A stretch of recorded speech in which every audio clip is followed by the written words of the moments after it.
Hey everyone, it's Mike, And I'm Tim. and this is the Board Game Rundown, and we are live from our basements because we cover games from top to bottom. Tim, it is Wednesday night, sir. How are you doing? Oh, living for Wednesdays, man. Living for the live stream. We got our good buddy Nick's here. We got Jim in nice and early, and he's rocking. He says he's going to give the thumbs up when he gets his first bingo square. Hey, we got Andrew. Hey, we So, got Andrew.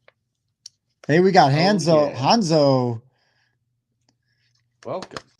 right on. Hand So, pink waving. Is that like a pinky wave? I don't know what hand. Oh, is that like supposed to be the emoji of a pink hand waving? And it just not sure on that one, Tim. Tim, you might have your phone a little close to your microphone. I'm getting oh, a we get little bit of that clicking going on sometimes. okay. That might be me messing with Hey, stuff. all right. Hey, it's Rob. How we doing? And we got Trevor in the house, who is already in the future. Yeah, he is. Yeah, I And think he even said he though was it looks drinking. like, oh, he did. That's why he's struggling. Correct. We got Papa Soup in the house as What up, well. Brett? What Uh-oh, up? is Jim already asking if Tim was buffering, if that's a square? Is that what No, this I is? just was clicking. Oh, well, Tim Tech. Not all of my technical difficulties count as as automatic buffering. It as has an to be automatic square. specifically buffering. Tech issues would be, yeah, that would be too easy to give you guys that bingo. So, For the couple of people that have asked, back is doing much better. It was I probably made it worse on myself by Friday going to a Darkness concert and being like one person back from the very front in a standing room only venue. Um, but I got a pick, I got a set list, I got to touch Justin Hawkins as he was riding a sound guy's shoulders while playing guitar as he walked through the crowd, which I was very excited about. And then Saturday, I celebrated quite a bit while Notre Dame absolutely decimated USC, which is my most hated team in all of sports. So for me, it is always worthy of celebrating. Um, but yeah, I'm a little stiff. I'm not sitting on any ice tonight. I'm not on any muscle relaxers. I poured myself a beverage. So we're gonna rock and roll and see what's up. let me go ahead and pour a beverage, Tim, because we got a specific reason for this. Yeah, we do. So so yeah, tonight's list number one. No, we'll come back to it. Let's get to our whiskey. Tim, what are you drinking? Well, so I'll when come I back to talk that about story. value, when I talk about value, my version of value was being a poor kid in my early 20s, late teens. I needed value for because I was going for quantity of alcohol versus quality. So I'm still on that old crow because I've gotten a lot of value out of the $10 I spent on this bottle. Plastic bottle, mind you, plastic bottle. Excellent. And no, David, my back isn't necessarily suffering from surfing the mosh pit. There was no mosh pit, thankfully. But I was standing for, 4 hours at a show because you got to get there early to get in front.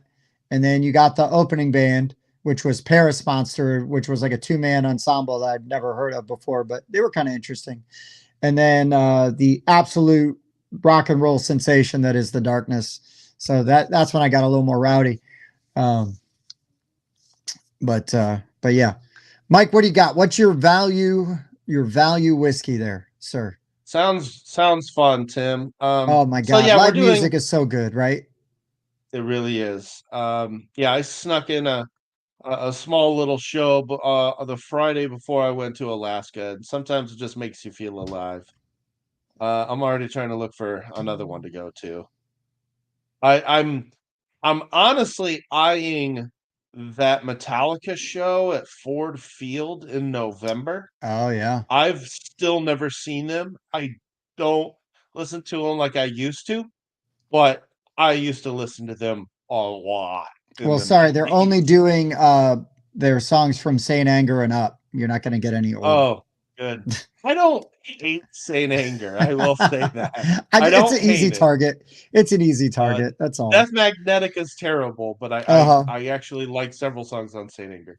Um, I I mentioned in the Discord, which by the way, if you're not in there, let us know. We'll get you in there. Nix, yes, that was an Alaska square. It is firmly a part of my being now. Yeah. It's I'm obsessed with that place, and I must go back. We got Matthew in the house. What up, Matthew? Yeah, I am Who off the muscle relaxers, so I am. he's got the Tiny Game Oh, Series is there's like a day almost. left. There's a day left. That's right. That's right. And guess Uh, what? These games fit in your fanny pack. yes, they do. You need to check Speaking out of the if you're not looking at Matthew's social media stuff, man, you are missing out on some pretty funny videos. Yeah, you are. That guy has a fanny pack and now a windbreaker, with the perfect coloring. But Yeah. no, Matthew, we'll hook it up. I'll get you in that Discord. I'll drop that link in here. Yeah, don't muscle, relax, and drink, folks. Nope. Anyway, Wasn't gonna do the it. best we're doing values because tonight our list is the best value in board games, and that can mean a lot of things. We'll go deeper into that in a second here. So I went with a value whiskey. This is a mid-shelf 1792 small batch, and for the bang for the buck, this is one of them for me. One of them is the Elijah Craig small batch I got for Tim. I just think for the money, as one of the best whiskeys you can buy. This one, same thing. I just think for what you pay, you can't get much better unless you're getting Evan Williams, 1783. But I don't have any of that right now. So let's drink to that. Tim, we have another reason to drink while your back is no longer suffering. Unfortunately, parts of your family still are. Yeah, the Aberley house about 20 minutes ago suffered a loss. My daughter unfortunately found one of her guinea pigs has ceased to be, and it's kind of rough. It's I so anyways, we did what we could. She's consoling herself, not with whiskey. But we will raise a glass and a moment of silence to lost pets. We've all been there, right? What is what was the guinea Oh, pig's name? Rocky. His name was Rocky. Rocky. To Rocky, Cheers to right? Rocky. Bob is now here. He was not the first person to cheese to What? mention. I mixed three words in once. That was You did amazing. Feminish? Feminish. Yeah, rest in peace, Rocky. Bob Nix beat you to saying like the stream. So if you haven't thumbed the stream, we appreciate it. You guys are all the reason we keep doing this thing because your comments are hilarious. And truly, we live for Wednesday. It's just like you said, Tim, it's like the peak of the week, you It is know? for me. It is, man. It is. Matthew, I tried some scotch and I have not dedicated enough time to it to acquire the taste for it. Um, I've got a couple of like small sample, like little bottles of scotch that somebody got me one time in like a gift basket. There was like all of these different scotches. They're all very fancy, actually, from Scotland. And I tried one of them and I was like, oh no. But I wasn't, there's a way to drink scotch, right? Like whiskey's a little more all purpose, in my opinion. Maybe it's just because I'm used to it, You're not yeah. going to mix scotch. But yeah, Matthew, I wish we could do Viking style. That would be pretty awesome. Yeah, you're just not going to mix scotch. I'm just going to drink it neat or on the rocks. I Right. do like scotch. I just haven't gone down the rabbit hole. I want to and I should, but yeah, we just decided to use alliteration almost a year ago for this Wednesday stream thing that we're currently doing. Yeah, purposeful rabbit hole. But I do need to start looking into more scotch for sure.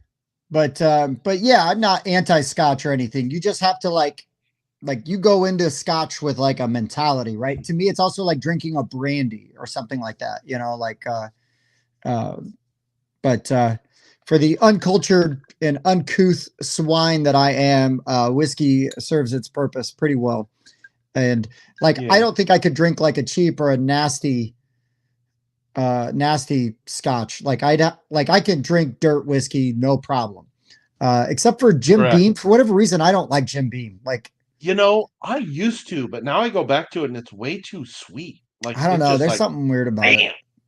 damn. Maybe it's So because I drank way too much like Southern Comfort in my youth and Yukon Jack. They're both kind of have a similar uh, taste, and I can't do either of I those anymore. drink a lot of Southern Comfort back in the day. I drink so much Southern Comfort that one of my really good friends back then named his dog Soko. So, Oh, nice. uh, um, but yeah, also speaking of values, let's go back to Jim's comment about me moving my Cub Snuggie down. Oh yeah. So this list is like near and dear to my heart. We'll come back to that. I have not kicked the heat on in this house. Oh, you Okay. cheap bastard. Uh, I I also like I also am a cold-blooded person. I get hot really easily. You'll catch me in a t-shirt and shorts as much as I can. Um, and so yeah, I'm honestly just rocking a blanket here. I don't even care. No shame. My house is 62 degrees right now. And I'm I'd much rather have that than 72 all day long. Like I am just like So miserable in so 72. like I'm a weird animal because I used to, I mean, for like a lot, for like the last 12 years, like worked outside a lot, right? So like during the summer, I wanted it to be cold in my house. And then during the winter, because I was outside in the cold all the time, I wanted to be hot in my house. So like in the summer, I want my house cold, and in the winter, I want my house warm. Um, I I just want my house cold all year round. but I So don't know though. You know what? Like no shame in the game though, Mike. Cause like when I'm at home, like I like to have a blanket on and a hoodie. You know what I mean? Like that's even in the, exactly it. yeah, I like that excuse to throw extra layers on. Like when I got long sleeves and like pajama pants on with a blanket on, like that's yeah. like it doesn't get any more comfort level than that. I'm already the guy on the couch with pillows here. Yes, I'm rocking my blanket. And at the last minute, I was like, no, let me hide the blanket. No, I got a blanket on. I'm on my I couch. I'm Well, what I reclined enjoyed though is even. that Jim caught you and called you out. Is you're like, shh, He like hide did. this blanket real quick. I wouldn't expect anything less. You can't get anything past Jim. We know this. No, We we know do. this. So there you go. Yeah, Jim, there's a lot of places I don't think I could survive, and Texas is one of them. Too damn hot, man. There's no way. I well, You know, Texas, you'd be in trouble, right? Because the heat in the ooh, summer, the cold in the winter, and then you got guys like Matthew running around in windbreakers and fanny packs, making you question all your life choices. I mean, you'd be in trouble. I'm pretty sure. And making you then think Jim's down in Texas too. So they're then you're getting both eaten down by in zombies Texas. all the That's time. right. I know exactly. Terrible place to be. Oh, how soon until I'm in a snuggie? Let's get a Patreon exclusive snuggie going on. Hmm. Oh yeah, good stuff. Yeah, I'm stubborn, man. I'll try to go till November before I kick that heat on. It's rare though. This is not the kind of fall where I think that's going to be possible. Probably next week is when I'm going to have to break. Once it gets to 60, 61 in the house, I break. Yeah. So, What's up, not yet. Jazz? Not yet. I used to work in a medical supply warehouse, and me and the guys, we had like this thing where we would see who could go the longest before wearing pants, right? So like we'd wear shorts, and I think I only won 1 year. There was a big guy that could always make it. He just went the whole year, always. But there was one time it got really cold out, and I was like, I didn't want to wear shorts, but I was like, you know what? This, if I'm gonna win, Hmm. this is the day, right? This is the day. Yep. So Yeah, kind of wild, kind of wild. And we live up north and like we get lake effect snow here, but our winters have been really mild for the last 4 to 5 years. We did have that one polar vortex, like Hmm. what, 3 years ago, where it was -20 air temperature here for three, Hmm. 4 days. But other than that, our winters have been super mild for a Yeah, little I while. was running. I was driving a propane bobtail truck that winter. That was a bad choice. Um, so I was out in that almost every day. Oof, oof. Come on, Jim. Well, yeah, I got a lot of affinity for that stuff. Mike, while we are before we get on to topic, what have you been watching or listening to lately? I know we talked like a little bit kind of about just our love of live music, but like what have you been indulging in lately? So Um, I had a couple playlists. So I went down to Lafayette this weekend, and I went down to my old stomping grounds, West Lafayette, the campus of Purdue University, to tailgate. I did not go inside the stadium because it was not worth Good going choice. in and watching us get destroyed by Ohio State. I knew that was going to happen. So my playlist for the weekend I mentioned were a lot of old school hip hop, which is what I talked about last week. But I also have my kind of my classic rock list. It got me listening to some Led Zeppelin for a bit. Yeah. And so Led Zeppelin's a funny band for me personally. Like I didn't used to think I was really a Led Zeppelin fan when I was younger. But then I got older and started listening to their live stuff. And their live stuff is so much better. He's a better player and jammer than they are songwriters, if that makes any sense. Like I love when they freestyle on their tracks. If you Is what I'm there's getting like at. a double or triple CD set called How How the the West West Is Was Won. Won. Yeah. That is the album that made me realize, no, I really like Led Zeppelin. It just had all of my favorite songs in one place, played live, and that was like a realization for me. Uh, Over the Hills and Far Away is probably Hmm. my my favorite Led Zeppelin song.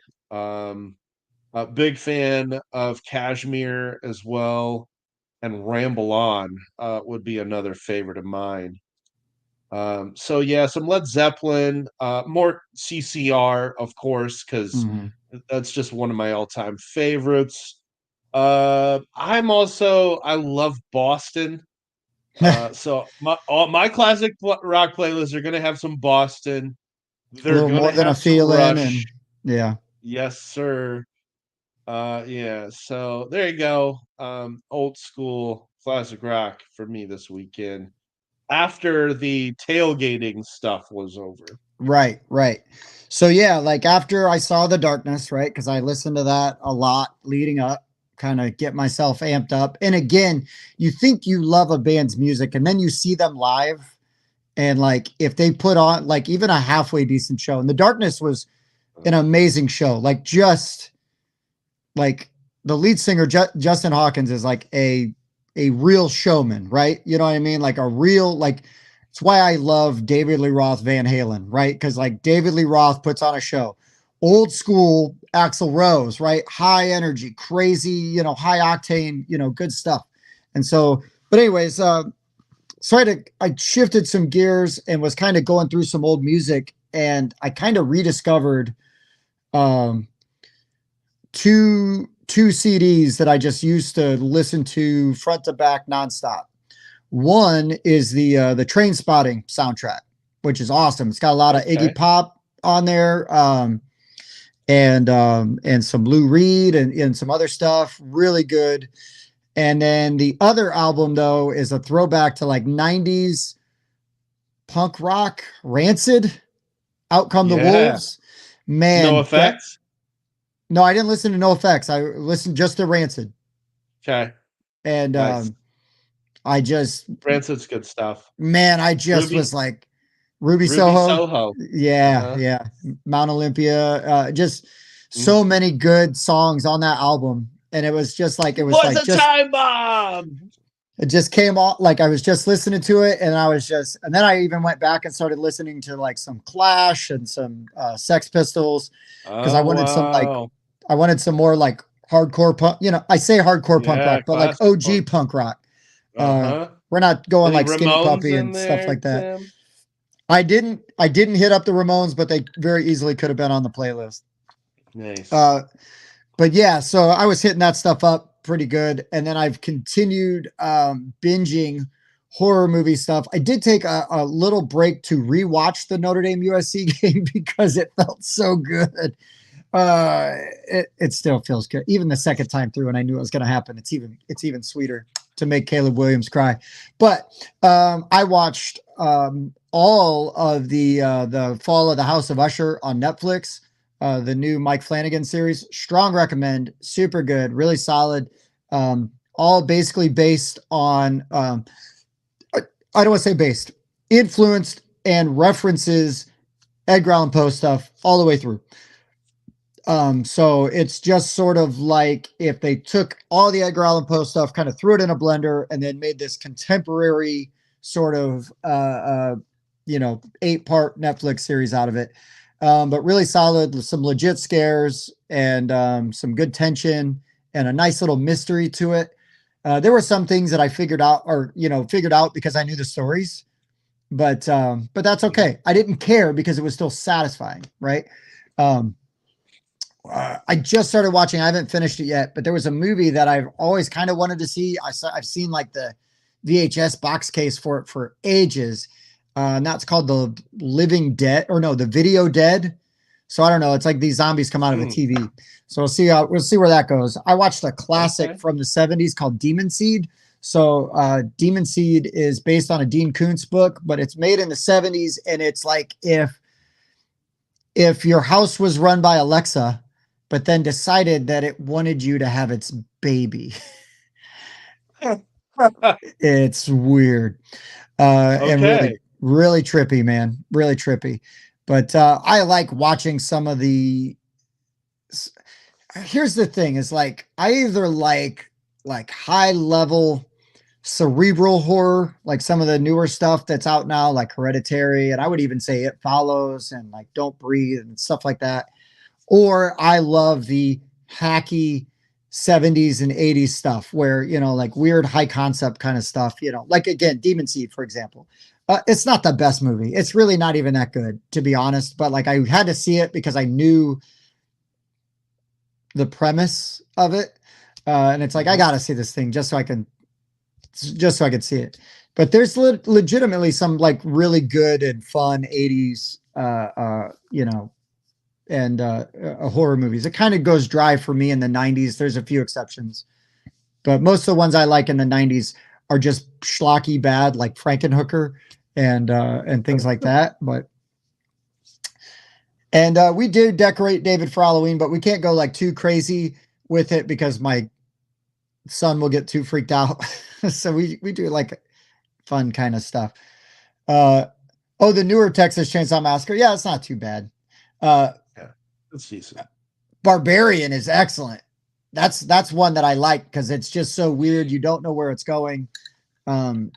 It's just some crazy stuff, and it's not as heard you talk about that. Not as bad. Like there's one that's out that was kind of popular called Malignant. That's just dumb because if you think about it for like 30 seconds, you're like, well, doesn't even make sense. It's like they had one gimmick that they wanted to try to do and made a whole movie about it. But if you want to watch a really good messed up movie, Creep Me Out was Smile. Smile was really good. So speaking of like, I don't know, sentient beings, I recently watched Megan and thought that was pretty fun. Oh, I hated that. Yeah. It was so dumb.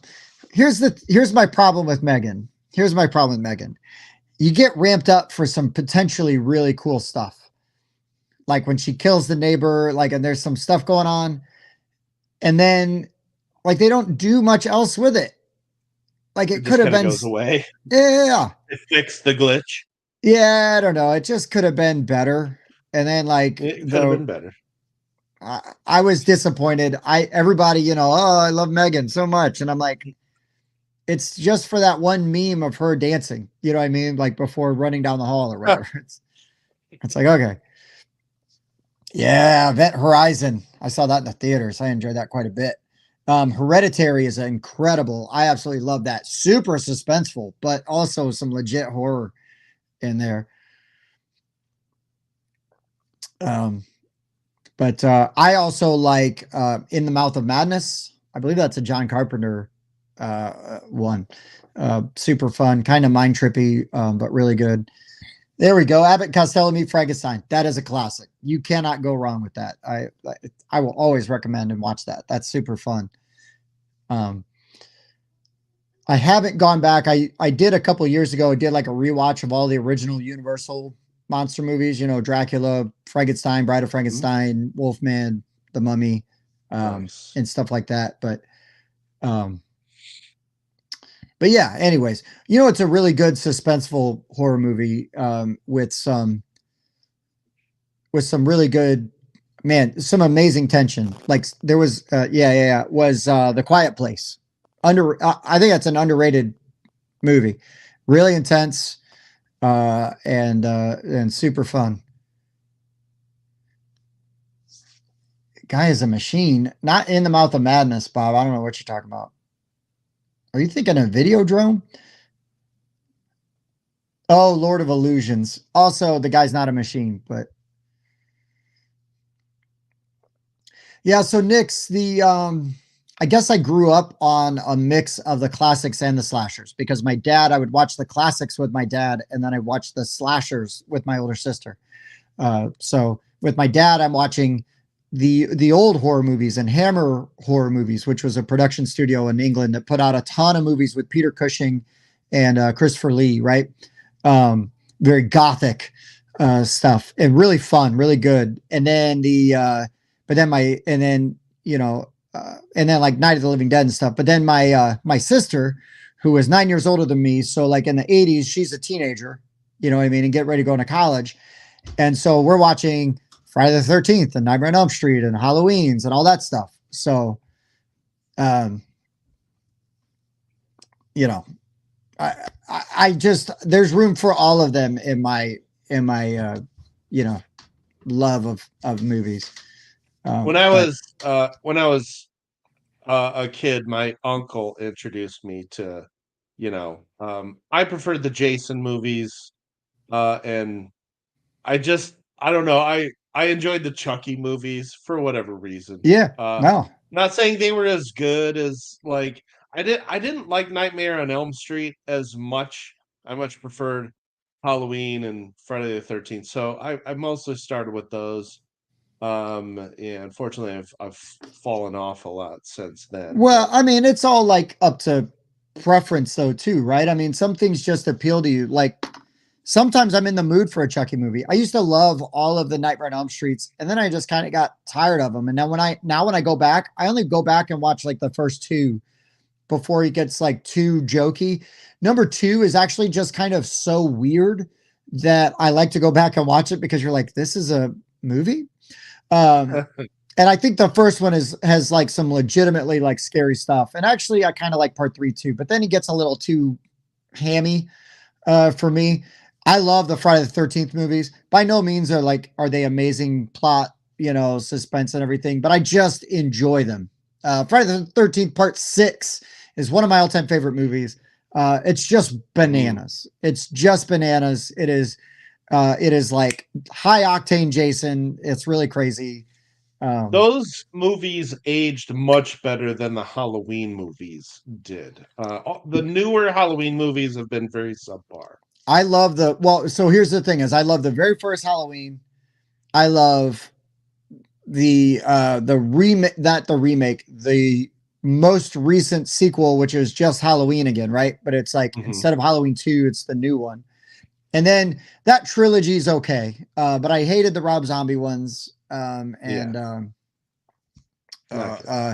most of the most of the sequels of Halloween are pretty bad. Season of the Witch is interesting, but it's not Michael Myers. It's this weird tangent because John Carpenter didn't want to do Michael Myers movies anymore. And so he was like, I'll do a Halloween movie. But then he made like a movie that just was its own thing. And they were going to try to launch like a series of Halloween movies, but none of them would have Michael Myers. They would all just kind of be their own scary story kind of thing. But clearly that didn't work.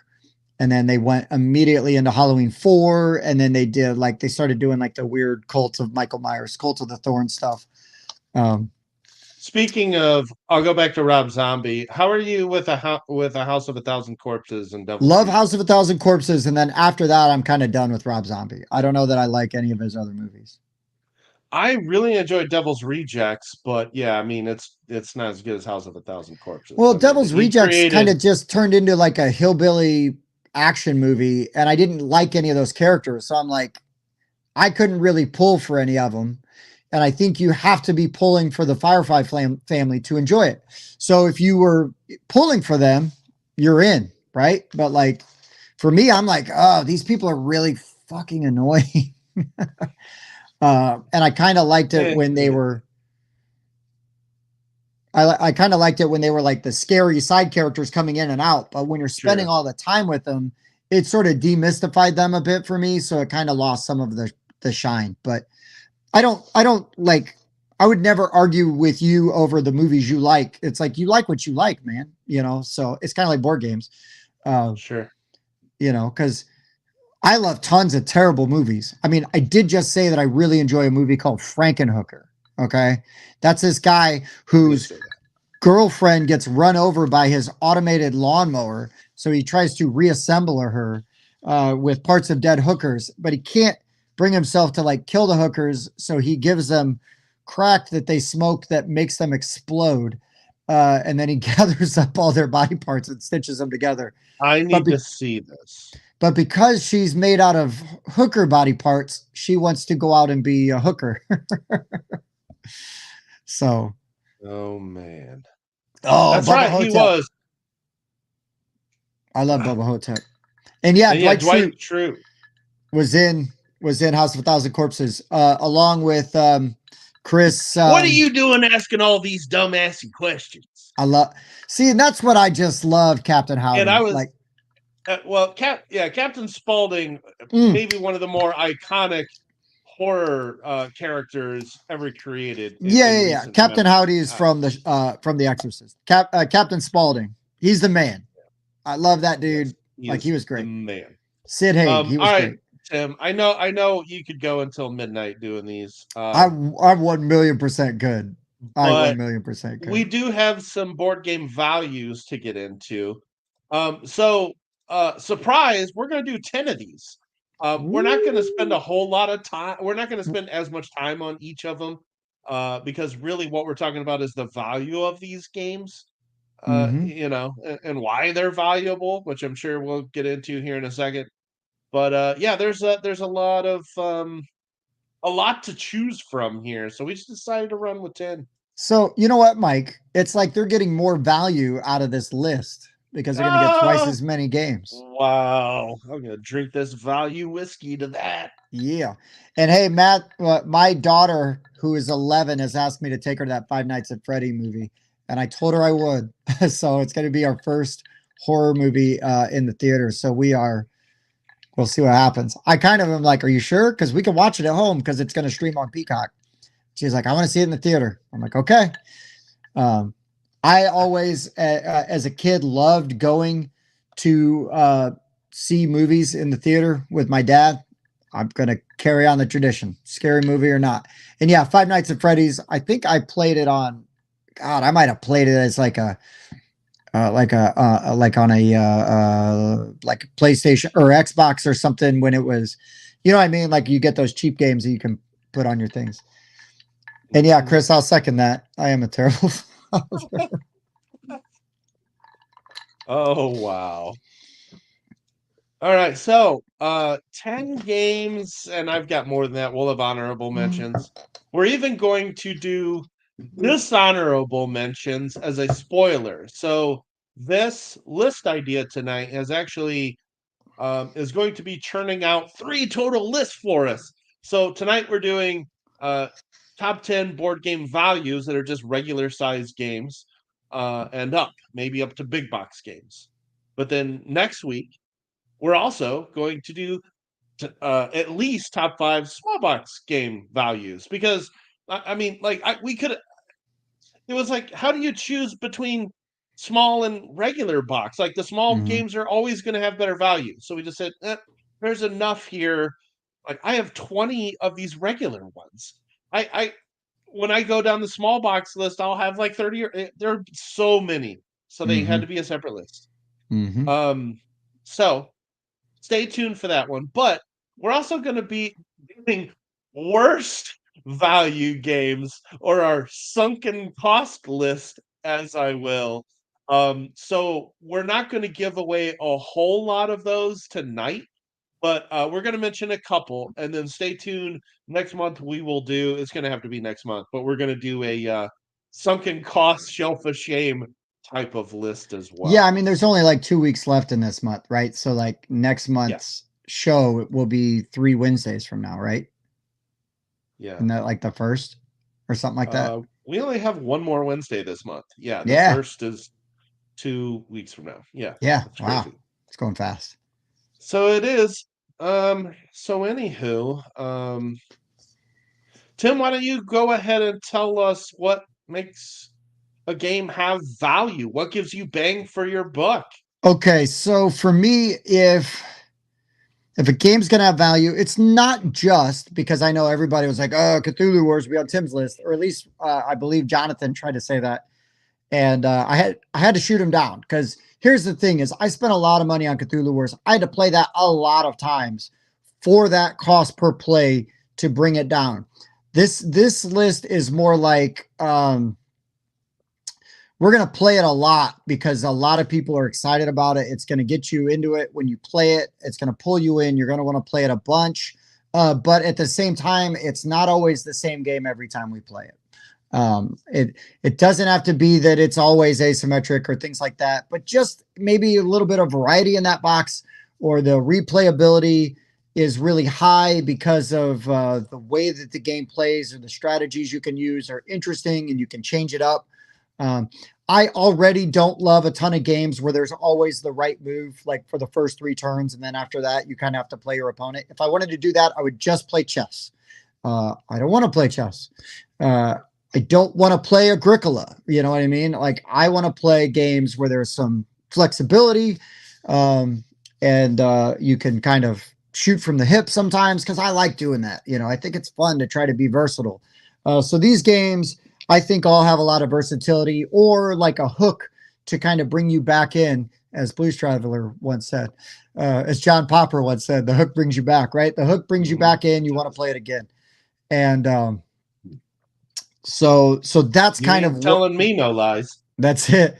That's kind of where I'm at. You know what I mean? And you'll see as I go through my list why maybe there's a reason you might come back and want to play it again. You know what I mean? And we'll get into that as we go through them. But that's sort of my logic there. Excellent logic. Um, Hanzo, you know what's funny is I'm not a love letter fan. I I actually have a threw it feeling on they our know that. this year's version of our under overrated list. I threw it on there. I just think I love lots of small box games that are portable. I like taking my games everywhere. I take them camping. I take them on road trips. So I like portability in my games, and so yeah, Love Letter. I just don't think compares to a lot of small box options. Value for me. So here's why this list. Here's why this list has like a special place for me. I'm just I'm always looking for value. I've I come from a family that's always been conservative with money. Um, Even when they didn't have to be, just always looking to buy things cheaper.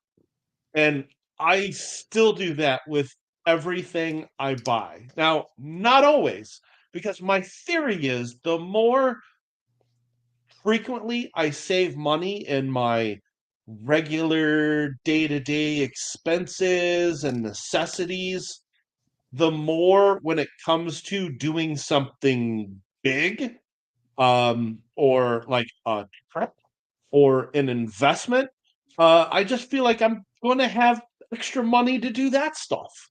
And so I buy a lot of generic brand stuff. Um, I I I look I'll put games in my wish list and let them sit there until the price drops 10 or $15. I follow every group BGG list, which I'll get into. Uh-oh. Weird little short disconnect there, Tim. That was I wild. thought that was me. That was you too, huh? That was just no, that was you. That was weird. What? Um, Oh.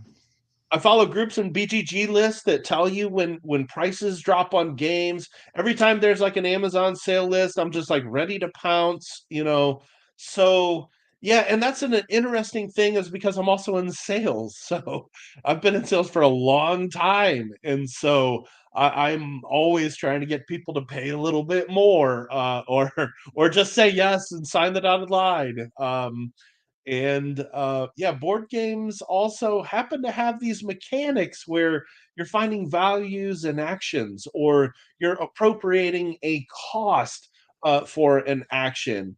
Or those games where you're determining a value for something, like when we play QE or auction Mhm. games. That's why I love Raccoon Tycoon and Modern Art. I just think finding out how people value things is just a fascinating concept to me. And so I just I'm always into looking at the cost of things. So I find this list. I'm very excited to be doing this. You That's were why I you were have excited so many. when I suggested this one. I wasn't I sure that you was. would. I didn't expect you to love the idea as much, but I guess I should have known because I've known you for a little while now. We've had a lot of conversations about this kind of thing. I should have seen it coming, but it's cool. Yeah, I don't have a ton of big box games. I want to have. I always wanted to have a bunch of games that I could play, and have variety and options instead of. Well, I spent like $300 on that game. Well, I could have bought like seven other games for that amount. Is sometimes how I look at it. Well, I mean, I look at what I used to do was like we'd go to like conventions and um I mean, I might spend $300, but I might have gotten 25 games with that. You know what I mean? Like, sure, I'm not even exaggerating, you know what I mean? Or more even. I yeah. remember I went to one con, I think I spent 300 bucks in the flea market, but I got a lot of games out of that. And, but Yeah, I you know, think about things like, well, this is a $45 expansion. Well, that would buy me two other games I want. You know what I mean? mhm. And when's the last time I even played that game? I really am always constantly crunching numbers on things. It just so yeah, this is near and dear for me. Well, I And mean, also, I wanted to add one thing to that real quick, Tim, is that remember when we first started live streaming?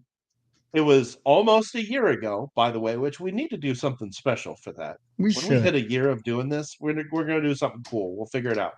Remember what our first lists were? Was it a shelf of shame list? Mm-mm. Our first one was games we'd play with family during the holidays.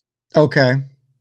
Makes But sense. then like I followed up to that one with games you can find on sale on Amazon because it was Thanksgiving Oh, season, right. and Right. that's Black when a Friday. lot of those games go on sale. Yeah, so yeah, in another month, if you're looking for deals, you'll find them on board games. That's for sure. And we might do a list that, you know, highlights that.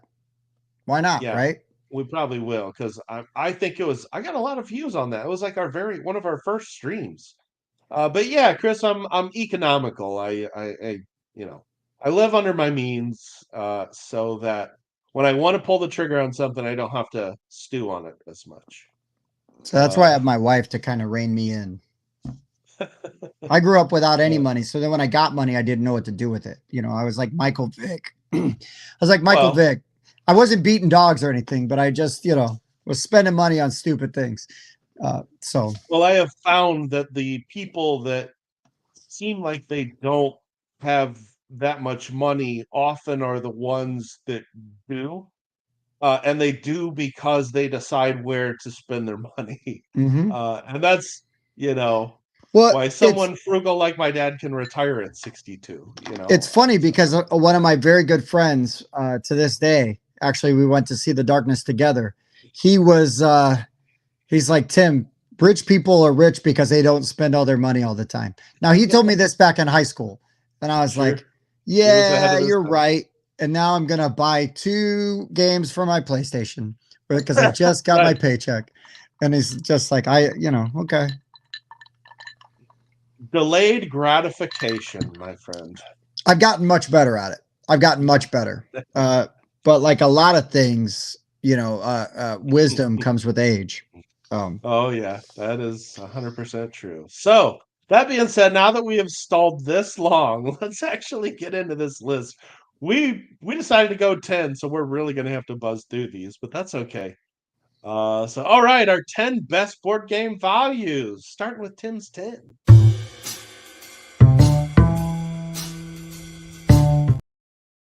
Okay, All right, so I'm gonna just jump on this one as my number 10 because it is my second most recent purchase. My most recent purchase has been Heat. It's still in shrink. I've debated on whether I want to keep it or just like if I'm gonna crack the shrink on it, or I put it like I marked it as trade just because it's like, well, if I get something that's been on my wish list for a while, I'll trade it. It's fine. I got access to one. Um, but I got it for a reasonable price. I didn't overpay or anything like that. I waited. But if I may buckle and somebody wants to play it and crack it open. Anyways, though, the other one though, I played Bob's copy. I had to buy my own. And I played this game on Board Game Arena a ton. I bought sleeves for it. This game is going to get played at Thanksgiving because I know that it is easy to teach. But the variable strategies in After Us, there's a lot of value in After Us. It is freaking beautiful. First of all, I mean, it's Vincent Dutrait art, right? So it already looks fantastic. But the way that this game plays is really interesting. It's really fun to try all the alternative strategies with the different kinds of apes that you decide to get and add. This is a deck builder, and you are playing your cards side by side and lining up frames, and then you get what's in the frames. Super cool. There's strategies where you can go and not even buy one kind of ape, and you can still have a legitimate chance at victory. So I really like this game because I also feel like if something's not working for you, you can change it. You can change it up mid-game and still be competitive. This game plays really fast. It does not overstay its welcome. Easy to teach. It just checks every single damn box for me in a game that I love. And this game's going to hit the table a lot. Again, why I sleeved it immediately before I even played it. So very excited. And it also has a solo mode, which I tried to do, but then Bob messaged me to play him on Board Game Arena. So instead of playing it solo, I just played it with him on Board Game Arena. And now every time I played it, I've been playing it on Board Game Arena. I have tied Bob and I have beaten him. So I've technically won twice against Bob. Feels really good. But yeah, it's a great game. It's wonderful. And I think there's a lot of value in this box. It's not excessively expensive for what it is. I think MSRP is fair. You're going to get a lot of mileage out of these cards and this game. It looks great. It feels great. It's fun to play. After Us is my number 10. Is our review for that out yet? It Not isn't, out is yet, it? but it is. No. It is in the We can. we have reviewed this. We all rated this very highly. And the more I play this, the more I fall in love with this game. I was telling Bob the other day, like, I was like, man, I got like 7 or 8 BGA games going, not of After Us. Right. Multiple, like 4 or 5 other games. I'd rather just like cancel all those and just like only play After Us. Like I'm just completely getting hooked on this game. So just so everybody knows, if you see that the videos have kind of like slowed down and coming out, we have a new editor. Um, we're putting some more time into each video, but he's also still kind of getting used to the lay of the land, working out his system. He does also edit videos for 2 other channels that are in the Game Talk network. He does the Miniatures Rundown and Olorcana Rundown. We are pulling most of his efforts towards us. If you want to see, even if the game doesn't interest you, which it should, but even if the game doesn't interest you, check out the zombie survival infection video. And that's the level of production value we're starting to look at. We're just working on getting it faster to come out. But I specifically told him, like, look, man, I really want them to look good. Like, so if you got to take a minute, take a minute. We're looking forward to them getting faster. He will get faster. We're going to start getting him out more. Yeah. So Jim enjoyed that, right? You'll see the production value if you watch even just a couple minutes of it. And, so yes, the videos are coming out a little slower, but the After Us, he's got all the stuff shot for it. He's just piecing it all together, but he is literally taking like several hours at a time to edit a video. And I know that maybe some people might be like, well, yeah, that's what it takes to edit a video. That was not what was happening before. And that's not a criticism of before. It's just, we went down to one editor.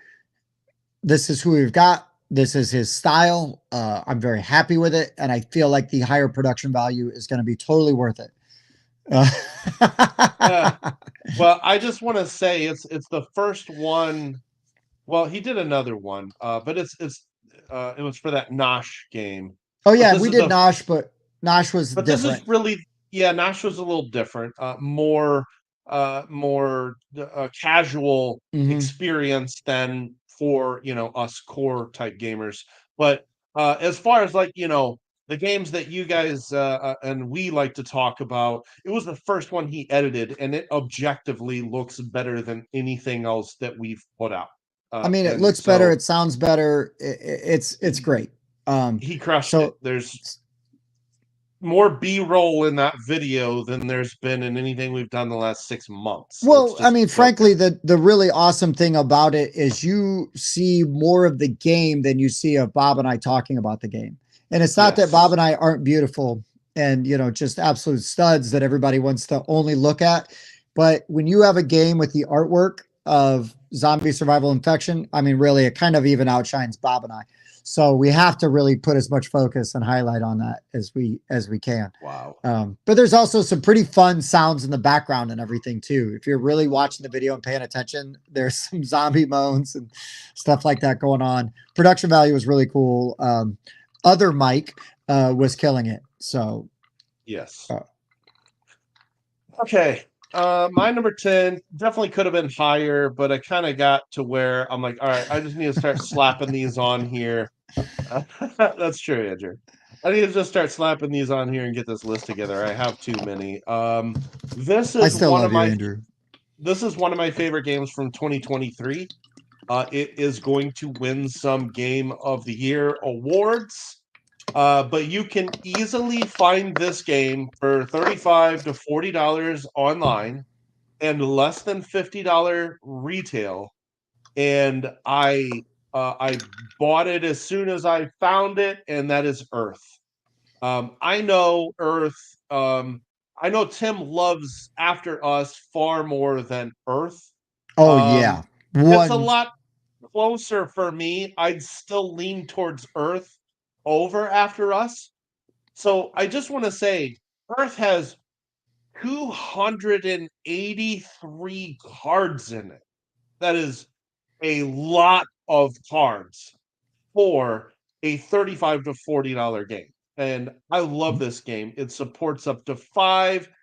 It's simultaneous play, so there's no downtime. You can finish a game in 90 minutes. Now, I've only played it a couple times, so the value to me has not been that great. But as far as like my list, throw some rocks in there, please, David. That's the expansion, Mike. That's the expansion. Hopefully, that costs some extra. River rock and then some pebbles. Costs extra. That's the expansion. There's so much part of this list for me is going to be, okay, how many times have I played it versus what I paid for it? As we were talking about value per play or cost per play, some of those will be in here. Okay, this is not one of them. This is for what you pay, you get a lot of game. You get great components. You get a lot of components. You're getting a lot of content.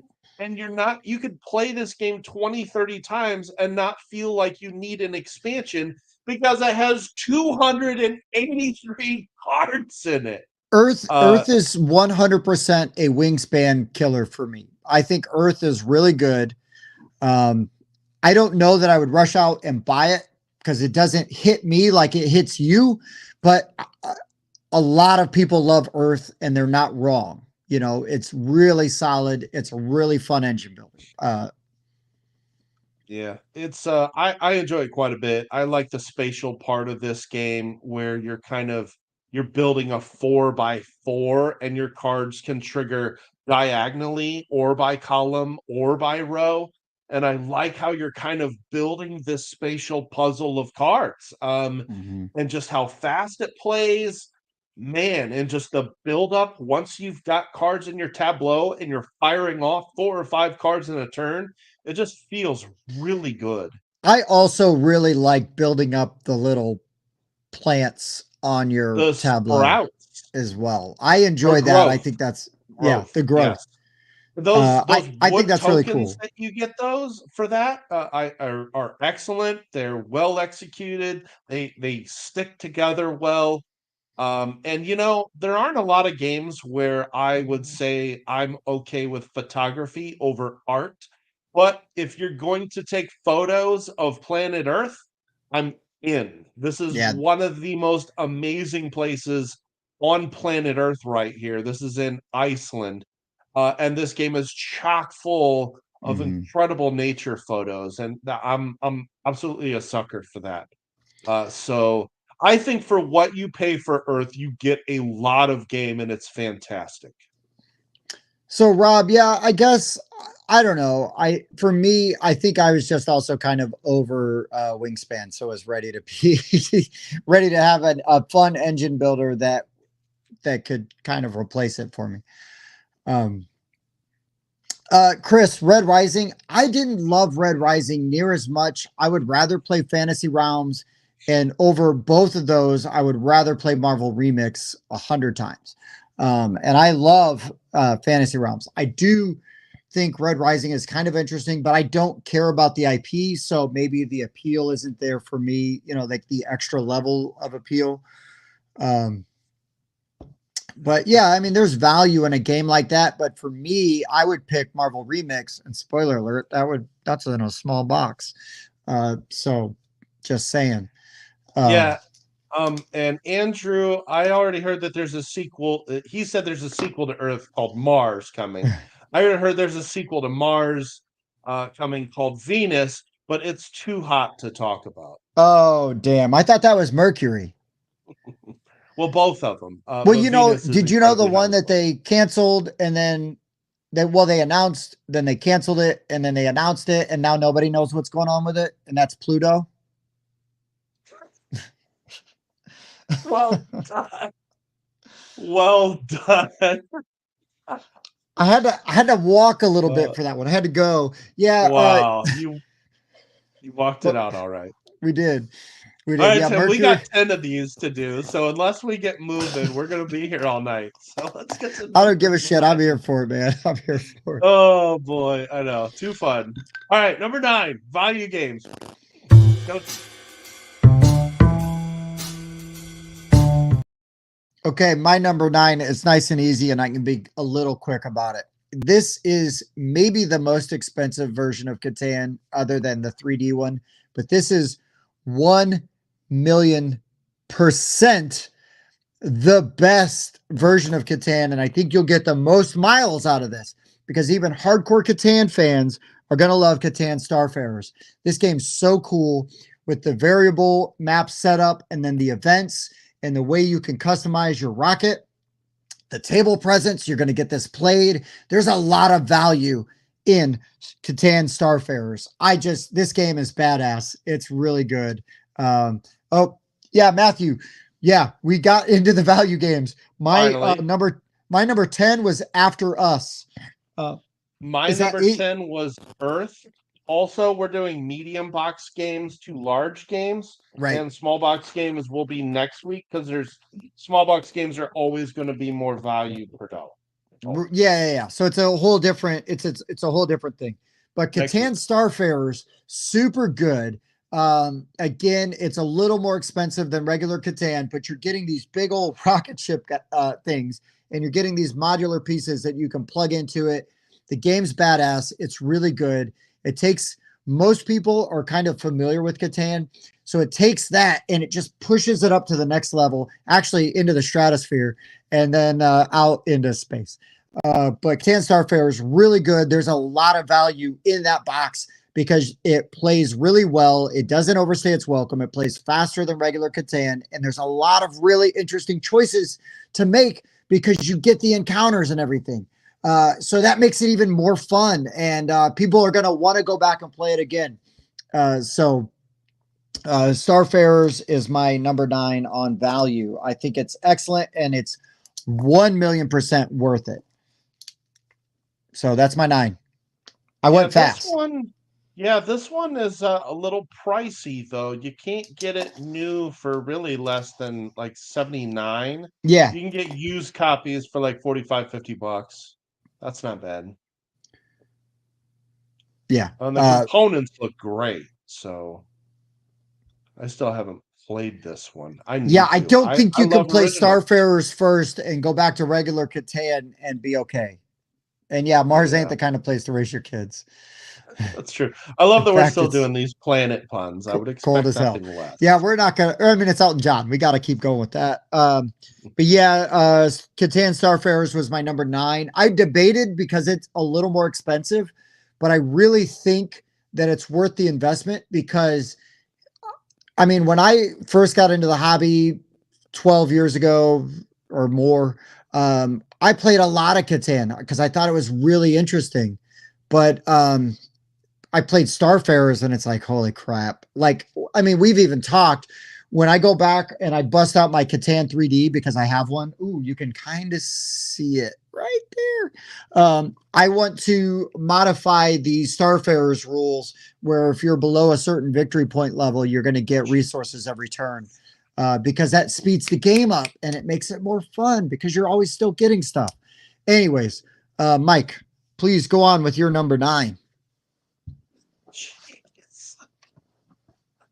We're still Uranus is super far from the sun. Not a lot of light gets there. That's true, and it's even got rings around it. So how Well, about that? unless you're Mike in Europe at a nude beach, he's getting a lot of sun on that Well, that's anus. true. You know, God. Unfortunately, that planet is also uninhabitable, because it's a gas giant, much like me after eating a bowl of Yeah, chili. just like Mike's anus after Although I after make mine breathing. without beans because of that. So, okay. Man, my number 9. We got to review this recently, and then I ended up. I got nicely donated the review copy by Tim because it was close to my birthday. But I enjoyed And this you game loved quite it. a You bit. legit love this game and it's really good. It's good, and the components are awesome for the price. And that's Fossilis from Kids Table Board Gaming. This is designed by David Diaz, who you'll Ooh, find I met in the him. Full 42 live chat. Met him as well when he played Galactic Cruise at Origins, and we filmed it. And he designed a great game, man. It's definitely a family-friendly game. But you can get this game brand new for like $45. You can find it used on BGG for 20. Just saying, you Mike, want to talk about value. But I look, just want you to know, Mike, I did not want to give this game up, but I needed to give this game up because you loved it even more than I did.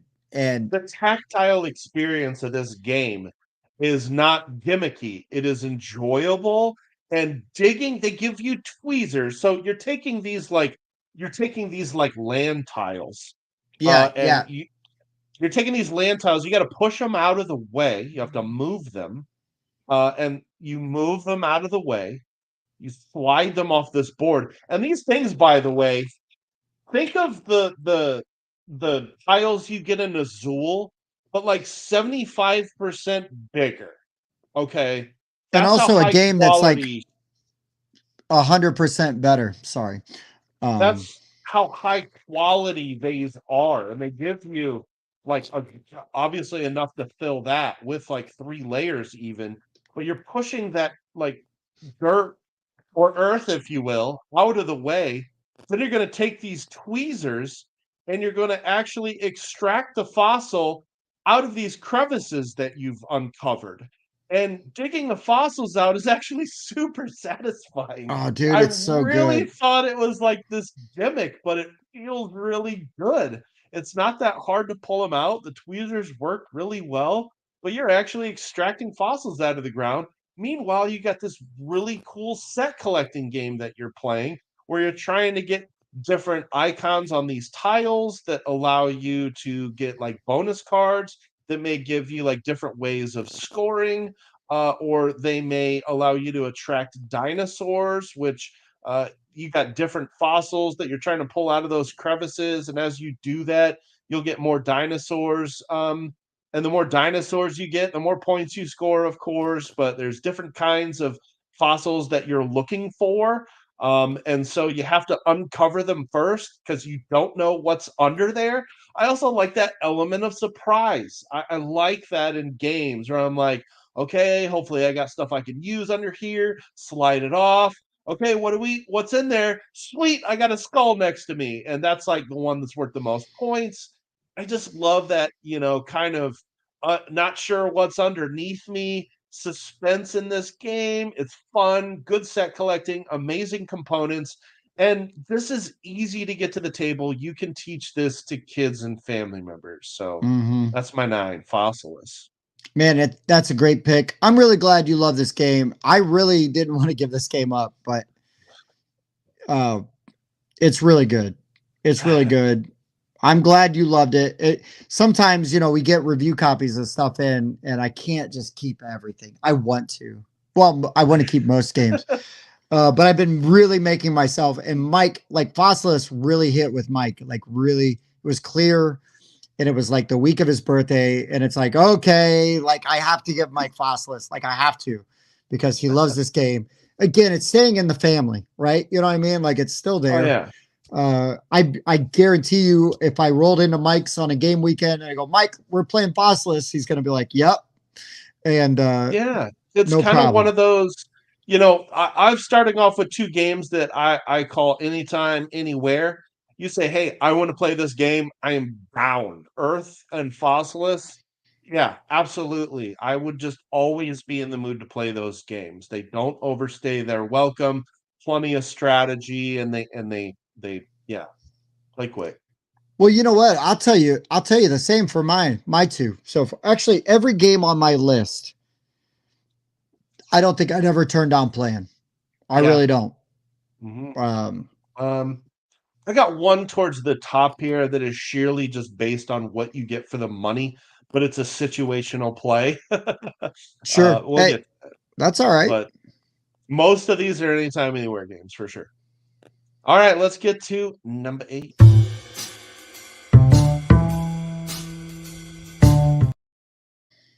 All right. All right. Get your bingo card out. Uh, Get your bingo card out. who This are is a you pandering game. to?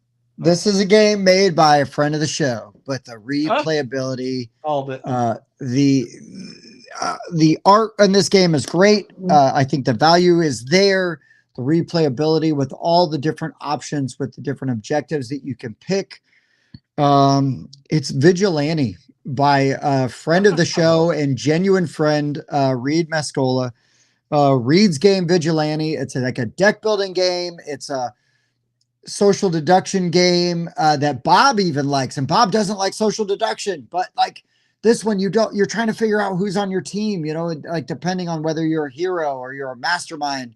Oh, Karen, you are in trouble because you're not supposed to be watching. You don't like to watch YouTube. You don't care about YouTube. But Reed's my I'll be guy. ready to teach Marrakesh on this weekend, by the way. I love Ready. Reed and I love his game Vigilante. I loved it when he sent us the prototype. When we got to play the real thing, we got to play Hidden Motives. I got to meet Reed, in real life and hang out with him and stuff. And I love the dude. I love his game. Vigilante. It's really fun. I like deck building games and I like hidden trader games. Right? Um, Karen, we will forgive you, Karen. We will Well, forgive you. Uh, hey, nobody's perfect. Karen is my favorite Canadian, and I say that knowing many, Reed included, and Wow. even Katia. Uh, Wow. Karen's the best. And if you ever need a hug, Karen's the one. I'm telling you. I'll But tell yeah, you, what? I was going to pull in full circle Vigilante here. Okay.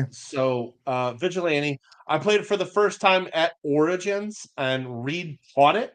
This Okay. is one of my favorite experiences because I was the the assassin. Uh huh. And so I had to like kill the guys that they were putting out into their tableau. Yeah. I Yeah. kind of let them know that fairly early. But I played this while Reed was teaching it, and I played it with James from 10 Robot Games, Oh, fellow yeah. James is Canadian, cool. Yeah. and I played it with Kevin, who I know works with Arcane Wonders, as does Karen. Oh, right. So I don't Well know done. his last name. His name is Kevin. Karen I knows. saw I'm him. sure Karen knows. But anyways, Vigilante's very cool. It's not very expensive, but it's an indie game designer. But like for me, again, this is a game that's easy to get to the table because it's like, oh, you like deck building. Oh, you like superheroes. Oh, it's got great art, right? So like the presentation of all of this is very easy, and it's very easy for me to pitch to people that may not, know anything about the game, to get them to play. Um, so I was very excited. I was like, oh, this game's going to be on my, well, first it was going to be an honorable mention, but then we expanded the list. So it's definitely, but I think Vigilante's great. It's a really fun game. Really, like I said, awesome art. It just does a lot of, it combines a lot of mechanics in a very unique way, and I don't have any other games like this in my collection. So I'm always happy to have it, and I'm happy to play it pretty much at any time because you can pick a different scenario, which is then going to give you different objectives, and then you don't know what team you're going to be on, and you also there's a huge deck of cards, so you don't know even which heroes you're going to get, to recruit, to be fighting for your side. And so there's like all kinds of fun different things you can do with it. I love Vigilante. It's a super fun game. I think more people should know about it. It is totally worthy of being on this and other lists, but I think it's a great value. Um, so Vigilante, my number 8. And David, Mobsters, Vig. See, it's not pronounced the right way, but I like what you're saying. Vig Atlantic. Nicely done. Okay, my number 8. I know Bob is a fan of this one. He's the one that taught me and owns it.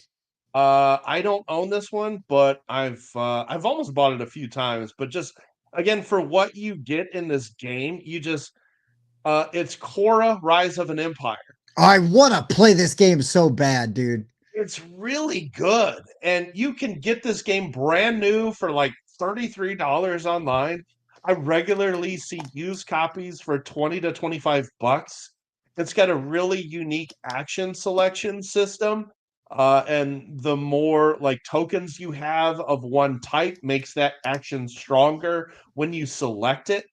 And so every time you play it, you can try to build up one particular action. So it's like every action becomes like its own strategy. Let me keep doing this action over and over and making that action stronger and stronger and getting my point engine going. And Korra is super underrated too, man. I mean, it's from Yellow or Mhm. Elio, as No, Bob it's likes from to call Yellow. it. Don't perpetuate Bob's butchering I know of it's that. terrible. I'm more making fun of the butchering than Thank you. perpetuating it. Okay, I I'm will I stopping will at it. allow it. I'll allow it. Uh, But Core Rise of an Empire is really good. It's super underrated. It's 861, which actually isn't bad, all things considering how many games come out these days. Like Fossilis was ranked 2,800, which Oh, is that's kind of way criminal. underrated, dude. If we I did an know, underrated list, Fossilis I is on know, there just for that. Holy shit.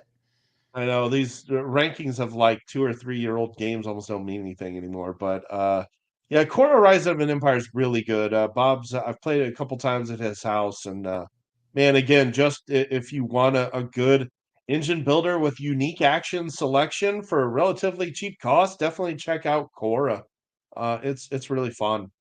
Right on. Good Um, pick. Good yeah, pick. That's a game I've wanted to play for a while now, and I've only ever heard good things about it. So, keeping with the brevity, you know what you need to know. It's relatively inexpensive, and it's a solid game. So that's all you need to know. Number 7.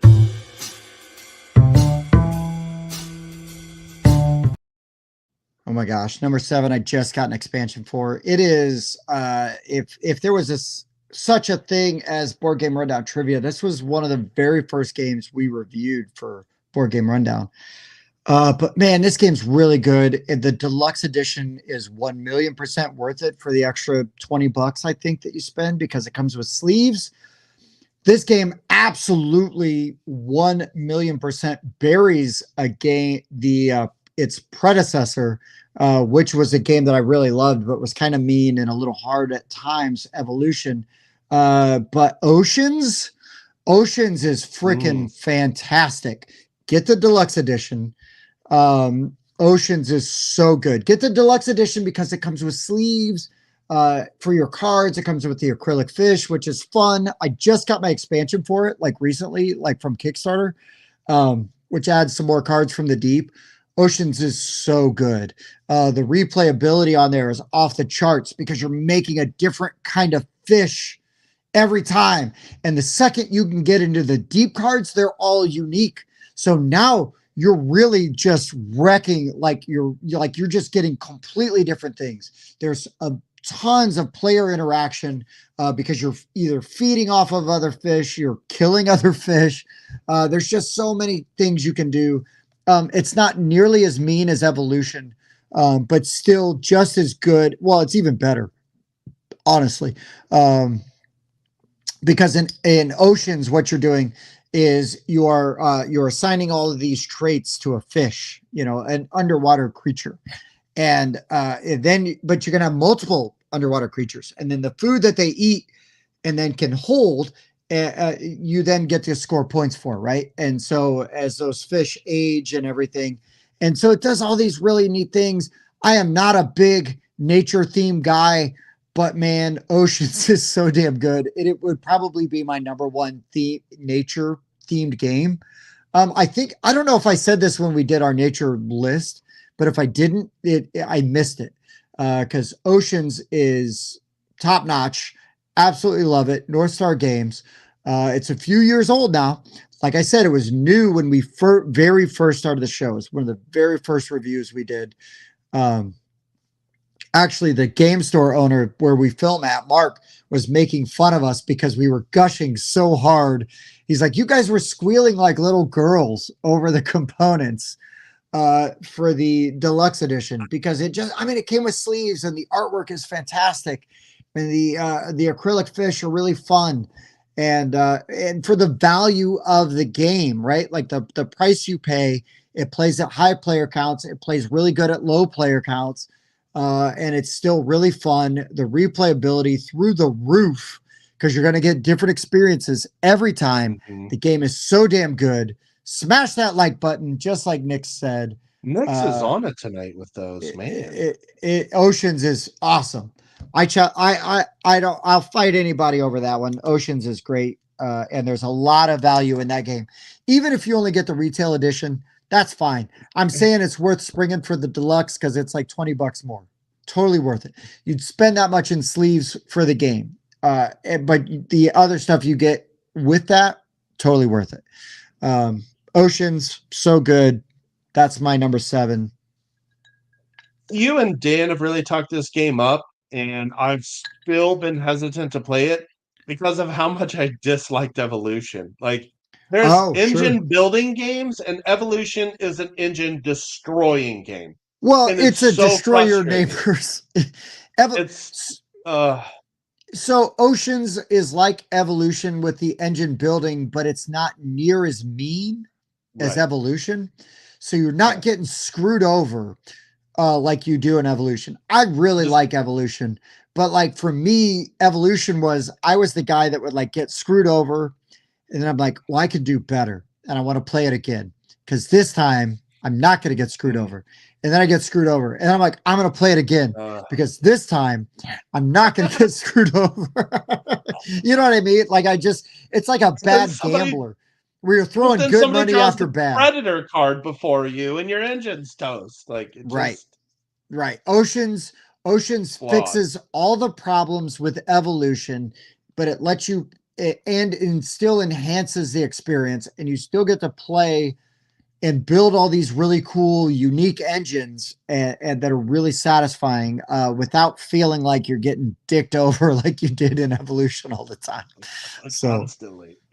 yeah, I'll check it out. You've talked about it too much for me to say no, and I'll always check out any game once. yeah, But I'm still yeah. skeptical. That's fair. That's fair. But we'll play it. We'll play it like I wish I was going this weekend. If I was going this weekend, I'd be like, Mike, you, me, and Bob, we're gonna play Mm, Oceans and we'll have a great time. We'll play it at 1 in the morning after everybody's gone to bed. The three of us will play it, see what you think. there you go. Uh, but I won't be there. So make Bob bring his. Yeah, there you go. I'll be in Cincinnati. Well, I won't be asking though, because I'm still not that excited. It's gonna be like somebody else is like, "Hey, you want to play this?" Yeah, I'll yeah. Well, I'll message Bob. He's here. He knows. Bob, he's here. He's already heard Bob, the conversation. throw it in your Uh, bag, buddy. Throw it in your well, bag. your Make sister Mike probably play it. has it too.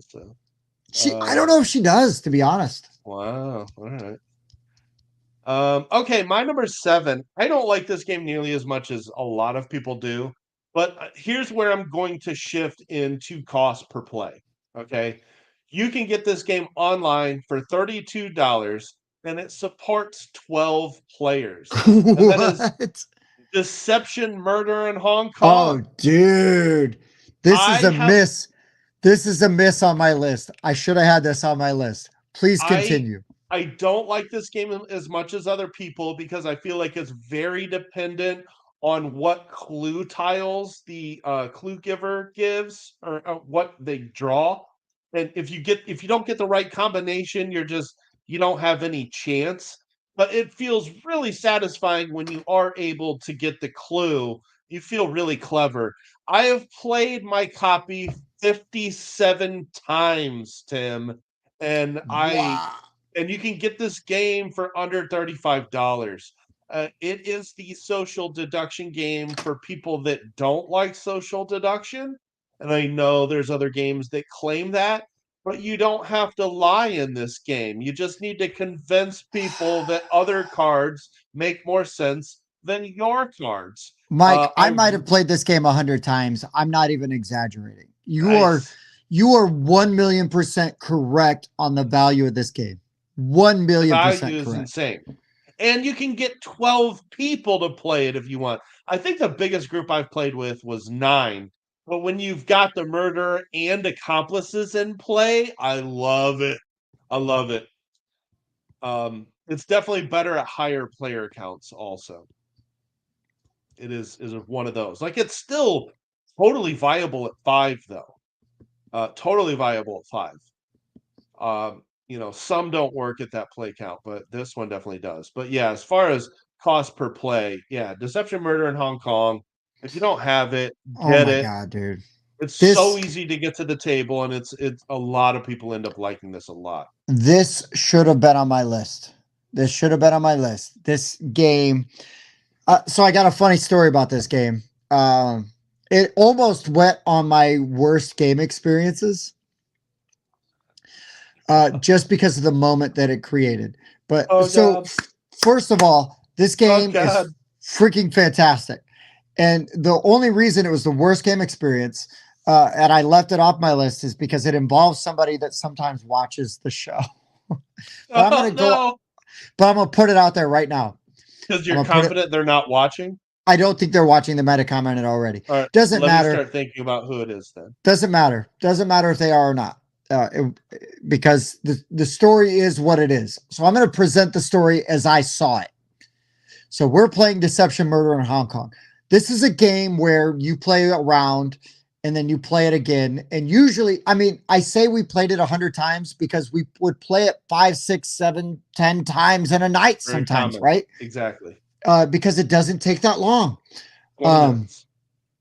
So we're playing the game, and it's my buddy's turn to be. He was not the clue giver. Let's just say, right? So he's a guesser.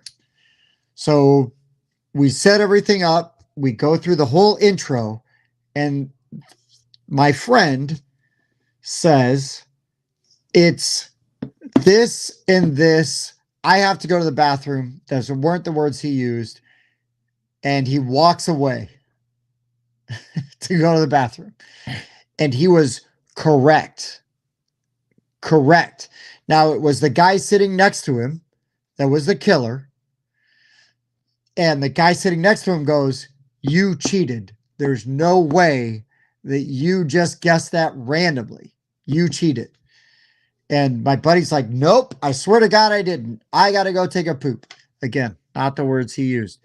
And the person who was the killer, I don't think realized that the guy's wife was sitting there. So the whole time the other dude's in the bathroom, this guy's going on about how that guy cheated. And his wife is sitting right there fuming because she doesn't like that her husband just got accused of being a cheater. Now, we all think that maybe he peaked, but we don't know. We really don't. But it really like killed the mood of the game. Wow.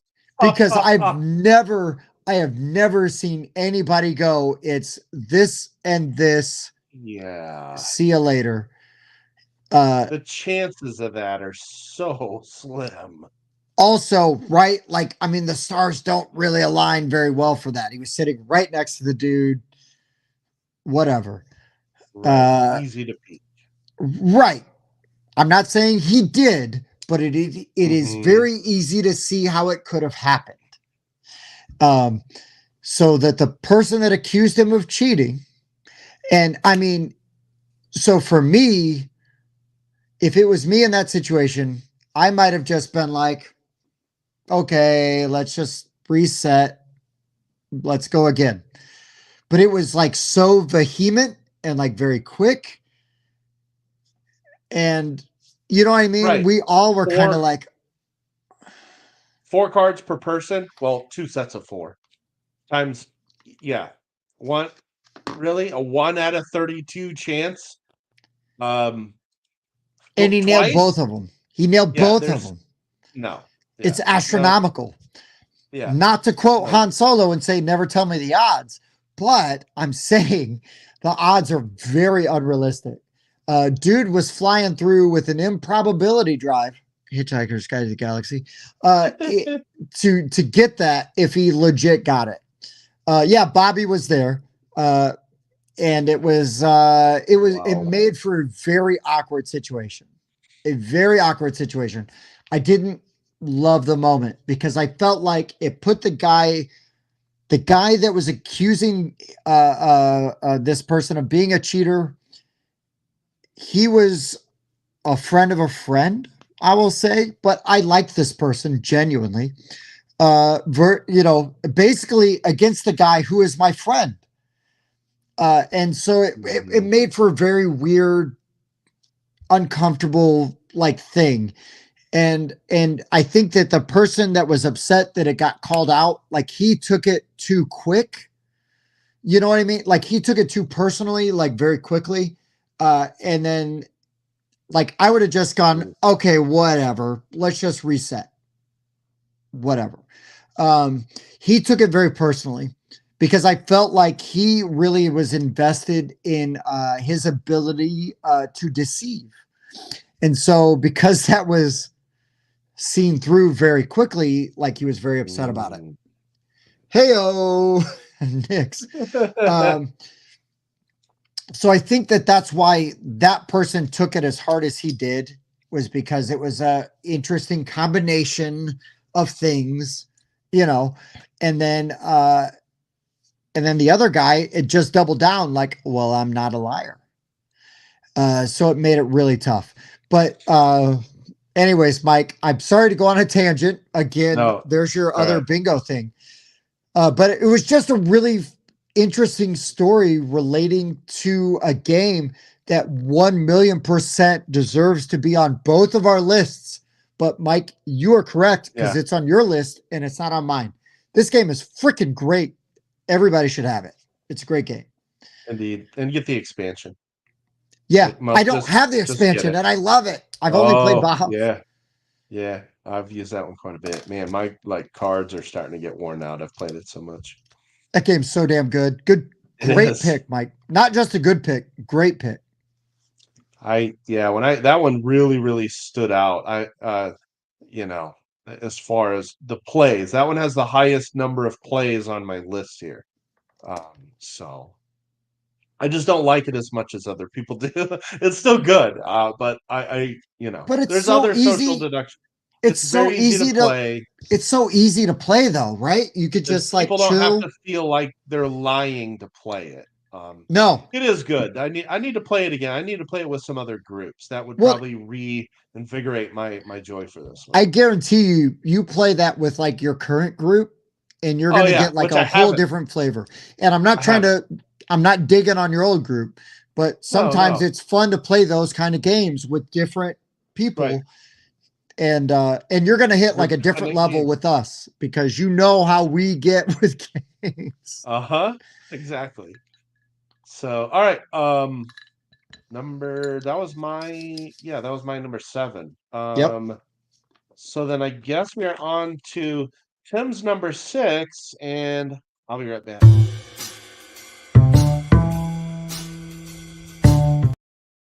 All right. So while while Mike runs for a snuggie break, uh my number 6 is a game that is new to me this year. I think it's really good. I think the replay value is really high. And if you have the deluxe edition, it gives you even more options and more ways that you can do this. But you could still do this with the regular version. And that is Reality Shift from Academy Games, designed by Matt Hansen. This game's really freaking cool. Anyways, it's sort of like Tron, the board game, but when you've got these cubes that are magnetic, and you can stick your piece on the side of them, and you can set your cubes up in any way you want. Everybody's got a starting point, and you're all trying to get to the finish. And you're playing cards, and you're rotating cubes. You're moving them around. You're crushing bikes. Um, you are making your paths easier or harder. You're hiding the objective and making players play cards to reveal the objective, and that slows them down. Reality Shift just does so many things in such a cool way. Mike, I'm talking about Reality Shift. This game's Oh, super fun, lots of value. Not a ton of games with like this magnetic property in them.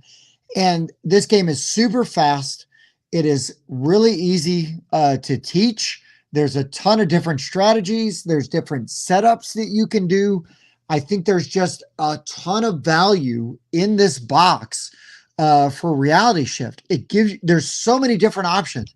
When we played it for review, we set up like this weird, like U-shaped sort of tower. And the next thing I know, all the cubes are like all over the place and we're going in different directions. And every game plays differently because you just don't know how people are going to move the cubes and what cube they're going to move. And it's just really cool, really fun, and really inventive. And there's nothing like it. There really yep. isn't. Uh, it's just a badass game. And I think the art design is very cool. I love the neon contrast with like the black, background. Um, Reality Shift, great game, strong recommend, anyways. But I think there's a ton of value in this because you're gonna get people if you set this game up like at a board game meetup or at a convention. People are gonna walk by, they're gonna stop, and they're gonna go, "What? What's that?" Uh-huh. That's what And I it did. and it's like, "Oh, do you have a half hour? I'll teach you how to play this game." You know what I mean? You can play it so fast and so easy that I Mhm. think that it's going to bring people back in. Now the game can run a little longer sometimes because you keep moving around that objective cube, right? Or you killing people and they've got to restart, either at a checkpoint or back at the starting spot. But it just does. It still plays really fast, and it's even when you're trying to stop someone from winning, unlike Villainous, it doesn't drag the game out for an extra half an hour. It might drag it out for 5 more minutes because everybody's going and everybody's moving stuff around and everybody's changing things. And it's so interesting. It's so neat. It's super fun. I absolutely love this game. When we do our top 10 new to me, this very well could be on the list Oh, wow. for this year. Because this game's a badass game. I think it's really fun. It's fast. It's like a marsupial. Yeah, thank you, Bobby. Um, I did enjoy this one. I like clever mechanics and racing games. And this one is very cool. Just by the simple fact that you're able to rotate those cubes and you can crush one of the other yes. Yeah. player's vehicles is Oh my so gosh, it's cool. so much fun. I A played this with my three-dimensional niece. race. I played this with my niece, and she lost because she just kept spending time crushing my her dad and I's bikes, but she didn't care because she was having so much fun killing us. I'm not mad at her. I get it. No, and she likes to win. 9 out of 10 times she's playing to win, but she was having so much fun just wrecking us that it didn't matter. Yeah, That game thank you, makes you Nix. do some very clever kind of mental gymnastics on how the card's going to move or how you need to rotate a cube to be able to move to like two cubes forward. Just very, very unique take on racing. I do really need to play that one again. That's a good one. Yeah. 1,000,000%. Because Frankenstein never scared me. From Marsupials scare me because they're fast. from There you go. Academy Games. That's my walking Yeah, for the night. good. It's not good, but it's what you get. But Reality Shift is my number 6. Freaking fantastic game. I love it. Super good. It would have been my number 1 honorable mention. That's why it's my number 6. Okay. I think it's really good. And there's a lot of value in that box for what you get because you can arrange those cubes basically any way you want. Mm-hmm. Um, and set up those races. It plays fast. You could get a ton of games in one night if you wanted to. I think when I taught my niece and my brother-in-law, I think we played it at least 3 times in an hour and a half. You know, Nice. and Mm-hmm. and so It's one of those right there is the value right there. And then if you play with your buddies, if you're out like at a game weekend and it's like, because that's a game where somebody's like, oh, okay, now I understand. Let's play again real quick. Like set it up. Let's go again. And you can bang it out. There's games. tons of value in there. So, There is. all right. Okay, my number 6, I've definitely put on some other lists, but that's because I've played the heck out of this game. This probably is the most beat up box that I own because I've taken it. It's just one of those anytime, any place games that I take all over the place. And I think I'm at like $1 per play now, and that's Karuba. Oh, Karuba is a fantastic game. I love the puzzle that you're creating as one person draws a tile randomly, calls out the number, and everybody is going to grab the same tile from their stack and then they're going to place it on a grid and try to move their little meeples to matching pyramids. Whoever can do that first with the most efficient pathways will win. But you can also, pick up some kind of gems along the way. Krupa's just an excellent game, and again, I've played it so much because you can play it 3 times in an hour and a half. That's certainly that's certainly one of those.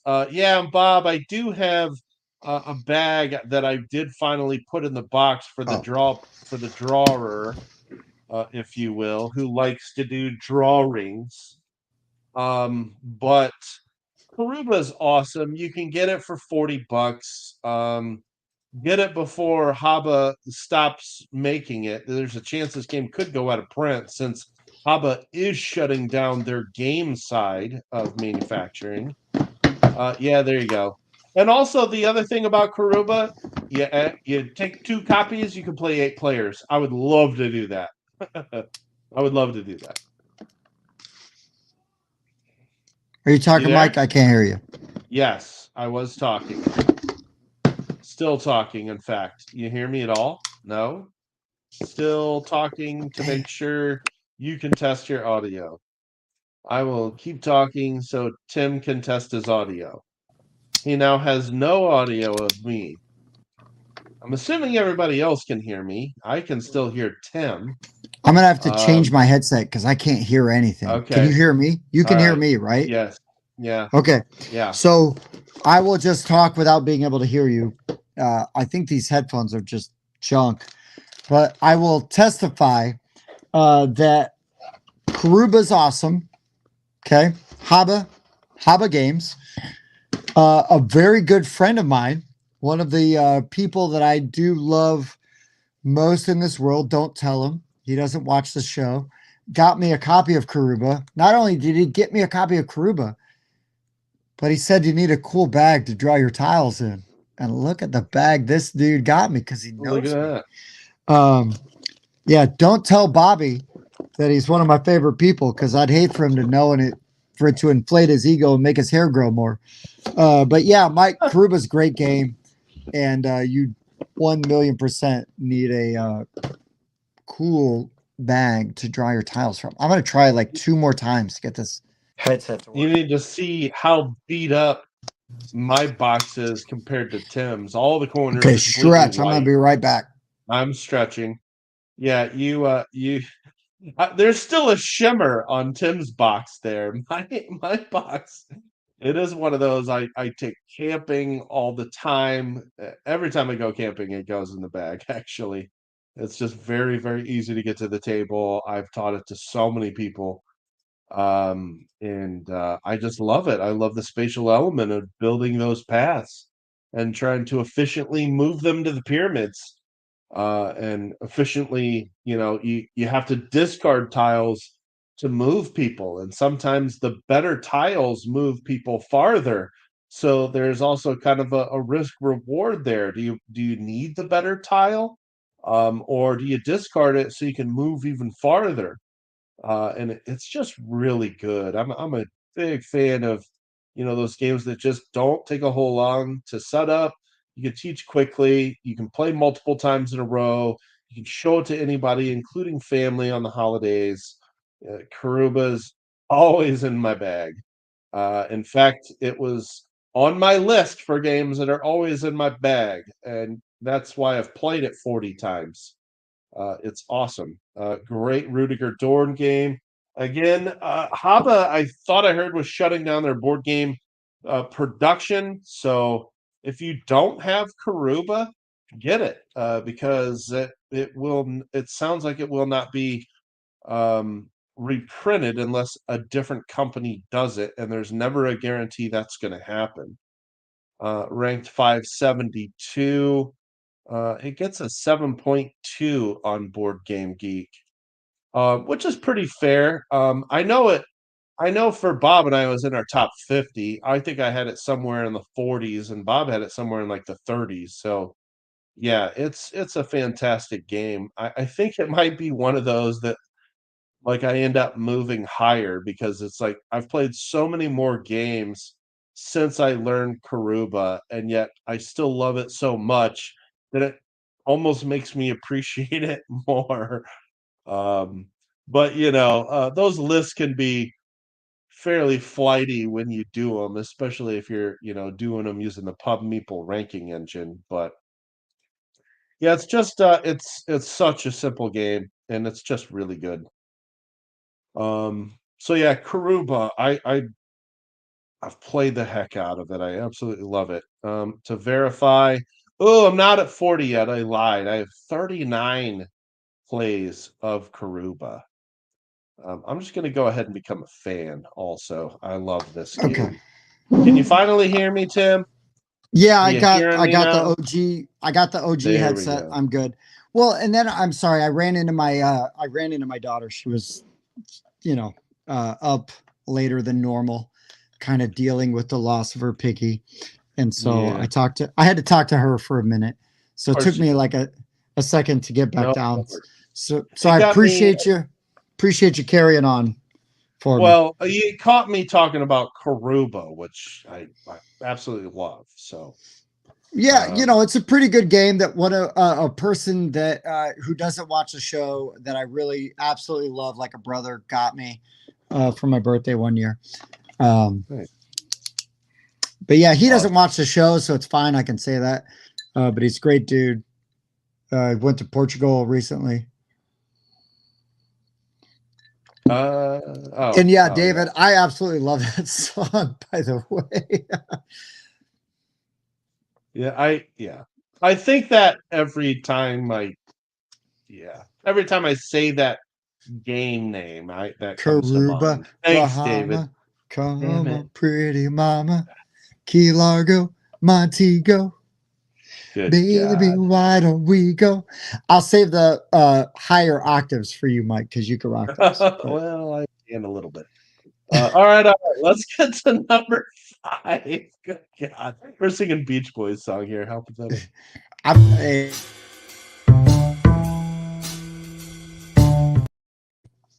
Yeah, that was a little okay. quick on the trigger finger. No, it's cool. It's cool. My number five is a game. It's a little bit older, but I was shocked at how cheap this game was. I played this game for the first time, was like, I need to look this up and I need to buy this game because I think it's great. And I expected it to be literally twice the cost as what it was. And that is Dice Forge. Dice Ah, Forge I knew this would is be on your list. Dice Forge is really a really good value. It's not very Yes. expensive. It's like $40 and you get Mhm. all of these pieces to customize your dice and there's no downtime. This game is such a amazing gateway game but still an interesting game for experienced gamers. There is so much value in Dice Forge. It is one of the first games I thought of when I was like, oh, we're going to do a value game list. Mhm. There's so much game in this box. The components are amazing. The artwork's beautiful. Uh, Dice Forge is 1,000,000% badass. Super fun game. Very satisfying. Very fulfilling. Um, Engine builder, but the engine you're building is your dice. So really cool. I love Dice Forge. I think it's great. And again always will have in my collection because it is so good. No, it doesn't come with a hammer. You don't. Yeah. There's a more interesting version of this if you want like a more complex version. Dice Realms, really Mhm. good, but it's crunchier and the art is more basic. But Dice Forge is the one I'm going to say has the value that you can really get into. If you play Dice Forge and you play it out and you're like, I can't do Dice Forge anymore, I would say do Dice Realms. That is sort of like the Dominion version. Like I'd say, like the artwork goes like Dominion, and then Pretty generic. the level of variability that you can get with Dice Realms is just off the charts. So there's a lot of value there, but I would still say Dice Forge first gets you in, gets you going. And let me add to that. One, it's got an amazing insert. One of the one highlights. of the best right out of the box, right? Yeah, I was trying to find the part where like all the pieces kind of fit in and everything, and I'll keep scrolling. But I did want to comment that the issue with Dice Realms, however, is that it's not a very good value. For what you get, it's a costly game, in my opinion. And It that's it been a common thread I've read online about why people don't pick it up. it is costly, but I think there's a lot of replayability with the combinations of things you can do. Now, they may not all jive as well together. I think Dice Forge, and the reason it's on my list, is a much easier and smoother sort of transition. You can mix and match some of the different things you can go against in Dice Forge a lot easier. It does give you some Mhm. options.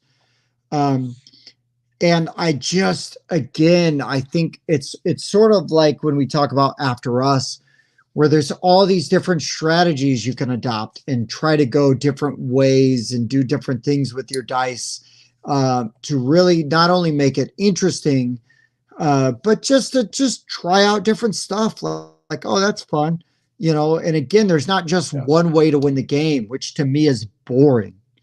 If Mhm. there's one way to win the game and one person is better than that strategy than you are, boring, because that means that they've played the game probably more than you. Um, and that sucks. Like I really enjoy a game where somebody can play it for the first time and really beat the brakes off of you just because you know they tried something that you hadn't considered. Sure, sometimes that can be luck too, but I'm fine with that because there's ways around it. You know, there's ways to mitigate the luck. And you know, Mhm. but anyways, Dice Forge is great. I love it. I think there's so much value in that game, especially now being a little bit of an older game by today's standards. I just think you got to get you like don't sleep on it. It's really good. It's very accessible, and you can get it. Uh, yeah, David lets you monkey around with ways to play. Andrew, Um, that's a get great thing. Andrew. I love you, dude. I seriously do. But get out of here. Get out of here with that. Get out of here with that crap. Yeah, Or if you Dice watch Forge. ESPN, let me just say, get out of here.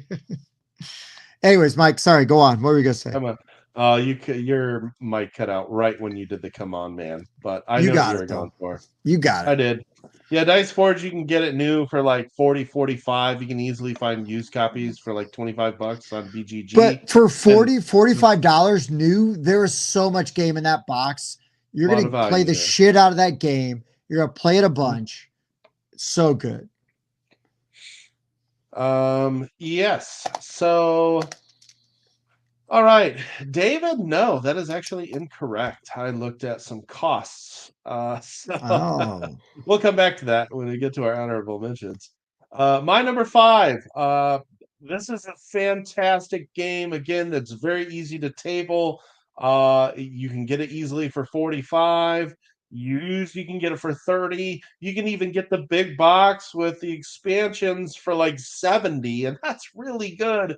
And it comes with so much stuff that makes it super replayable, and that is the wonderful Quacks of Quedlinburg.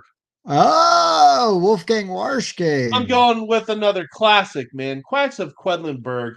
Bang for your buck. I mean, my goodness. The base game comes with 216 ingredient chits. There's 8 different types, and you can choose, there's 8 different colors, and you could choose from like 6 different types of those 8 different colors. So there's so many different combinations of abilities that you can play with in that game that makes every game feel slightly differently. And plus, Mhm. it's a game where, like, depending on the group that you play with, it can bring out a whole different element when people are trash talking you and trying to get you to pull more from your bag. It plays in 45 to 60 minutes. It supports 5 if you get that expansion. And it's just really good. It's easy to get to the table. I've got 17 plays of Quacks of Quedlinburg. I have never brought Quacks of Quedlinburg to an event and not gotten it played, or to a family gathering and not gotten it played. Yeah. But there's a different Wolfgang Warsch game that's on my list instead. Oh, and that is a great value. That's a good pick. But I'll I save had a that for feeling, later. I had a feeling that as soon as I put Quacks down, I'm like, well, I know what Tim's going to put down. And you're not wrong. You're not wrong, sir. But But you're just not because they're wrong either. obvious, You're just because not they're wrong obvious either, doesn't Mike. make them good picks. And I actually haven't talked about Quacks in a while. I No, mean, you're not wrong either, though, because Quacks is a damn good game and there's a ton yeah. of value. The There's a replayability is there. 1 million replayability. percent. Yes. 1 You million percent. you don't get to that many plays. You don't have value unless you've got a bunch of replayability, and that's going to come from variability, which Quacks has in spades. I love Yeah, it. It's a great 1 game. million percent. It's freaking fantastic game. Absolutely love it. To the moon and back. It's so It's good. still like in my top 20 to 30. It's I love it. I love it so No, much. no, it's fantastic, dude. It's I need to fantastic. play it again. Me too. Me It's been a too. while. It's been at least a year. I bet if I looked, Oh, it's been maybe 2 years. hasn't been that It long for me, sucks. but it's been a couple It's been a months. while. But it's a fantastic game. Well, when it's like us, it's very rarely that we're going to be like, "Hey, let's play Quacks." It's more like I'll take Quacks over to like my parents' house or my buddy's house or Yeah, that kind of thing. So, but yeah. that's fine. It's a great game for that. Well, you know what though? Like a little like shop talk, right? I think it would be really fun. We used to do this thing called board game roulette, right? Where we would Mm. all like randomly play a game, and the winner got to pick the next game. Kind of like next game that we added to the roulette wheel. We would roll a die, and then we'd randomly get a game. And like the fun thing about that was that we would play games like not just to review, we would film us playing a game that we like that one of the people in the group really liked. So I think we've got to get back to to something like that, because I feel like there is some value, there's some merit, and people might even like seeing us play a game that at least one person in the group really likes, and maybe even one person in the group really does not like, because we did Champions of Midgard, which I do not like, but we played that because of board game roulette. It specifically, I know it went on there on the roulette wheel basically because they were trolling me. Yeah, pow to the moon, just like the honeymooners. But anyways, I think that like some kind of series, whether we do it as board game roulette or we find an excuse to play like a classic style game like that, you know what I mean? And we could film it, we could play it, we could talk about it. I feel like that would be really interesting to do. I would hope that our friends that watch the show would agree, but I could be wrong. Maybe we just straight up do board game roulette again. But that requires like a commitment from everybody every week that we do and play roulette, or at least once a month, play roulette and do it again and get through the whole thing. So Yeah, we had a little bit of video freeze. Not too bad. okay. Was that earlier or just now? Just now. We're good. Oh shit. I thought I was Just a doing so little. good. No, you've been good. You haven't like completely froze. We had to wait for you to come back. We have not had that issue in a while now. Months. I'd like to say. So yeah, that's very good. So all right. It's 10 o'clock and we still have 4 more to go. So we're gonna keep this list moving. It's time for number 4.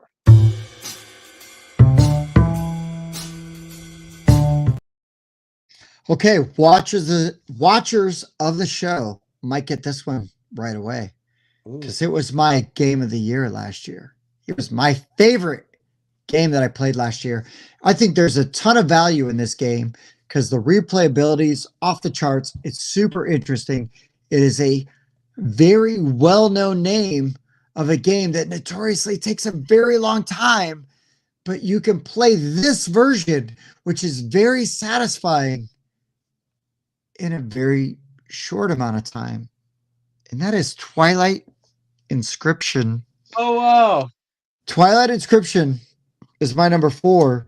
I just think it's super good. I freaking love this game. I love the different player boards and which one you're going to activate and what you're going to do. But everybody's working off the same set of dice. You know what I mean? One person rolls the die. There's an event that affects everybody. And then I'm going to activate this board, this board, this board, or this board. And you're just going through. And then you're trying to do the chain reactions, right? And it's this fun sort of engine buildy kind of game. I don't know. I don't love roll and writes. I freaking love this game. I think the IP is great. I love the variability of the different asymmetric player powers you can get. The player boards that you get are all different, right? So like the ones you're handed, like the way your planets are set up are different. The way that you can unlock things, and then your supply board is different. You know, it's all different. There's so many different things you can do with it, and different strategies. And I've seen most of the strategies work really well. So I just love this game. I think there's a lot of value in this. I think it's like $60 for a roll and write, but it plays at a high player count. It plays fast at a high player count, but I think it also plays well at the lower player counts because you're still just working out your own board and you're battling your neighbors. When you work that war side of your board, you're just working your neighbors left and right. And so if you've got like 5, it can get interesting or more because you're now expanding, right? You know, like who you're going to go against. But super good game. I think that I think this game kind of fell off of people's radar after the initial buzz about it. But like this and Cartographers are my go-to roll and writes. I don't really love roll and writes. I thought the Orleans one was pretty good. But this one, like Twilight Inscription, it plays so fast. I'll sit down and play it whenever. And it's pretty easy to teach because it's like you just do the stuff, you know, you just mark this down on your board. Yeah. And if you mark it on this side, this is what it does. If you mark it on this side, this is what it does. I mean, it's pretty straightforward. I just think it's really fantastic. It's very satisfying. And I just feel like there's a lot of value in this game. And the way the dry erase stuff is, you know what I mean? Those cool orange, like paint, they're almost like paint markers, you know, that you use. They're just all really cool. You could use regular dry erase. You'd be fine. But I just think everything you get out of this box is really good. And there's just a really high replayability rate. It's easy to teach. It does everything I want. And considering you sit down and you think you're about to play Spreadsheet the game, which for some people it might be, it doesn't have that much of a learning curve. It's pretty easy to jump into. No, super easy. This game really put me down checking out more roll and writes. I really enjoyed this one.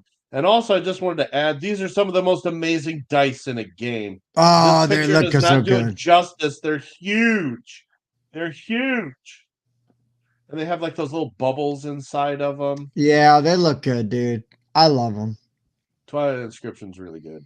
I want to play it again. I've really been craving this game lately. Me too, dude. Me too. Again, when we were putting down this list, this was in my top 5, and I was like, damn, I need to play that game like right now. I tell you that this might be the reason for us to get the board game roulette thing going on because I'd love to play this one again. Yeah, for sure. I'm gonna take a real quick break while you go on to your next one, but I'm gonna be listening. So okay. All right. Well, the interesting thing is that my number 4 is also a crunchy roll and write. And this roll and write I played for the first time this year. I think it might be better than Twilight Inscription. Um, the only bad part is it doesn't really have any interaction whatsoever. You're kind of just like doing your own little thing, but it's Hadrian's Wall. And I picked Hadrian's Wall because you can easily get this game for $40 or less. It comes with it comes with a lot of sheets and a lot of workers. And it is so crunchy. I mean, this game, let me find a close up of the player sheet. There we go.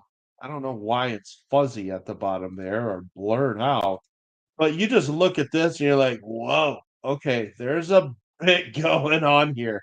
And there is. This is a crunchy rolling right. And so for bang for the buck, this supports six. It doesn't take longer if you play it with six because it's simultaneous play. And you're basically kind of like there's a community resource card that's drawn, and that decides how many different colored workers you're getting. And then you're going to input those workers into these areas and just start working your way across. And then as you start to unlock other things, then those become inputs to put in other areas. And those can give you different colored workers that can allow you to do even more powerful actions. And you're just, okay, I turn this guy into this thing, and I turn this thing into two of these. It'll turn two of these into like one of those. It's one of those games. It's a constant conversion that you're playing, but it's really satisfying when you have a good engine going in this game. And again, for the crunchy experience that you can get and play the entire game in 60 minutes or less, you can't do a whole lot better than paying $40 for Hadrian's Wall, especially with it sitting at 146. Um, yeah, it's fantastic. It's really good. They're showing it a bit higher on Amazon over there, but you never know if that's like if it's readily available and some companies marking it up through their own. Yeah, I was gonna say most of the time you can find it for about $40. It's really good and it's really crunchy. I didn't even get to the second player board. Totally forgot that there's two. There we go. So, yeah, this board over here is giving you like kind of additional workers that you can start inputting over here. And you just kind of sort of have these 5 different tracks that you're working, and they all have their own individual strategies. And some of them will synergize with each other. Man, Hadrian's Wall is really good. I know Tim hasn't played it, and I know Bob hasn't played it. We need to play it, Bob, because I'd love to start playing this game on BGA. Oh my gosh, I would love to start playing it on BGA. Some of the stuff I feel like I kind of have to relearn each time I play it because it has been like 4 or 5 months. Actually, I think the last time I played it was at Julia's house. So, what are the odds? It's super good though. Man, it's really good. Hadrian's Wall. Um, Definitely check that one out if you want a crunchy roll and write. I think we kind of got a little bit of a crossover here, Tim and I, with the two crunchy roll and writes back to back there. I'm not really mad about that. They're both awesome. I may give the nod to Hadrian's Wall, but I haven't played Twilight Inscription since last year. So I think I need to play it again, and then I'll have a better idea of which one I actually prefer. Right now, I'm leaning towards Hadrian's Wall, though. So yeah, Tim, that's one you definitely got to check out since you like Twilight Inscription so much. And you got to unmute yourself, or do I can unmute you? I'll unmute myself. But yeah, you're right. I gotta play Hadrian's Wall. You're right. If anybody had Tim got a snack on their bingo Oh card. wow, It's definitely multiplayer solitaire. You're working your own engine. There is zero interaction, but it's a very fun puzzle every time. All right, here we go. Our top 3 value games.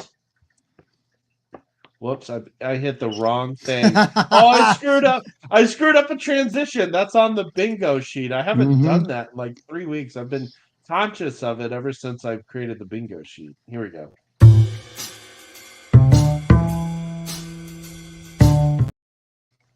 Mike, we're consistent. Unbelievable. Okay. It's true.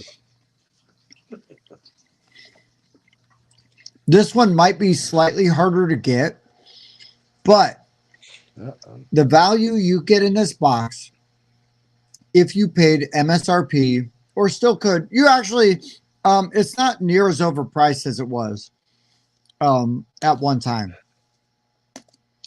But Mechs versus Minions, the value in this box for an $80 game, because that's what it was. That's what they charged. $80. You get so many miniatures, pre-painted, pre-shaded, whatever. The components in this game are fantastic. The replayability of this game, off the charts. Yes, you play through a campaign, but the program movement aspect of this game is so interesting. The cards all look great. They're super fun. There's different strategies you can take and try out. This game is so satisfying, so much fun. Pure co-op. It is so good. Oh, snap. I'm so excited. Parakeet Griffin Games is here. Welcome. Who is that? Which one? Which one is that? Who is that? I love all of them with all of my heart. I don't know which one. Usually London, but it could be Aaron. Hard to say. As you were. But yeah, Mechs vs. Minions. Ton of power. Yeah, it's London. All y'all need to check out the Fairy Tale Campaign Trail TikTok. Be on it. Be ready. It's coming. I cannot wait. But yes, and London's a badass, by the way. But anyways, Mechs vs. Minions, awesome game, super fun, great components, tons of value in that box. Again, table presence. People are going to stop and be like, oh, what's that? Right? You don't have to paint anything. It all looks great right out of the box. Super good. Strong recommend. Campaign style game. Gonna get it to the table. I've never finished campaign, and I've gotten my money's worth out of that game because I've taught it so many times to different people and played not just 1, but 2 or 3 sessions with them. Everybody has a really good time. I really like it. That is a good one. That is a good one. So random. You come back with ice cream, dude. That is not the reason you went upstairs. I know it was not. It was not. And then I stopped talking to my daughter to make sure she was okay because she's still up. You know, guinea pig died and all that stuff. She's good now. You know, and then she wanted something, so I was like, get her more to drink, so she's good. And I'm like, you know what? I'm getting a little raspy here. I think ice cream. I think ice cream's the answer. You kind of caught me off guard. I don't even remember what game you picked. I'm like, Tim's eating ice cream right now. Mechs versus Minions. There we go. Good Lord. I played this for the first time this year, and I freaking love this game. It's so good, really, dude. really good. There's a great chance it's going to be on my top new to me list. And yes, this game came out 5-6 years ago. I finally played it. That's why top new to me makes such an interesting list. Finding out like when we're playing a game for the first time, it's incredible. It's really, really good. And I'm glad you played this. Planning. I'm really glad you liked it. Finally, I want to play it more. I love the way you plan out your actions and you're working as a team. Man, great, great game. And yeah, the components in that box are off the charts or off the chain. I'm eating cookie dough ice cream just for David Son that of a asked. bitch. God, I love cookie dough. I love ice cream anyways. Okay, so Tim and I are kind of like accidentally going with like similar themes on our picks here. My number 3 is also the most expensive game on my list. However, this is the cheapest I have seen it since it came out. Right now, you can go on Miniature Market, pick this game up for $69. I don't know what other game you can get for $69 that has as much inside of the box as A Feast for Odin does. Oh, dang. There's not. That is a beast of a game. And you can go get this thing for less than $70 on Miniature Market right now. Okay. There is so much crap inside of this box. And there's so much replayability. I maybe just need to pick it up, but I know Bob has a copy.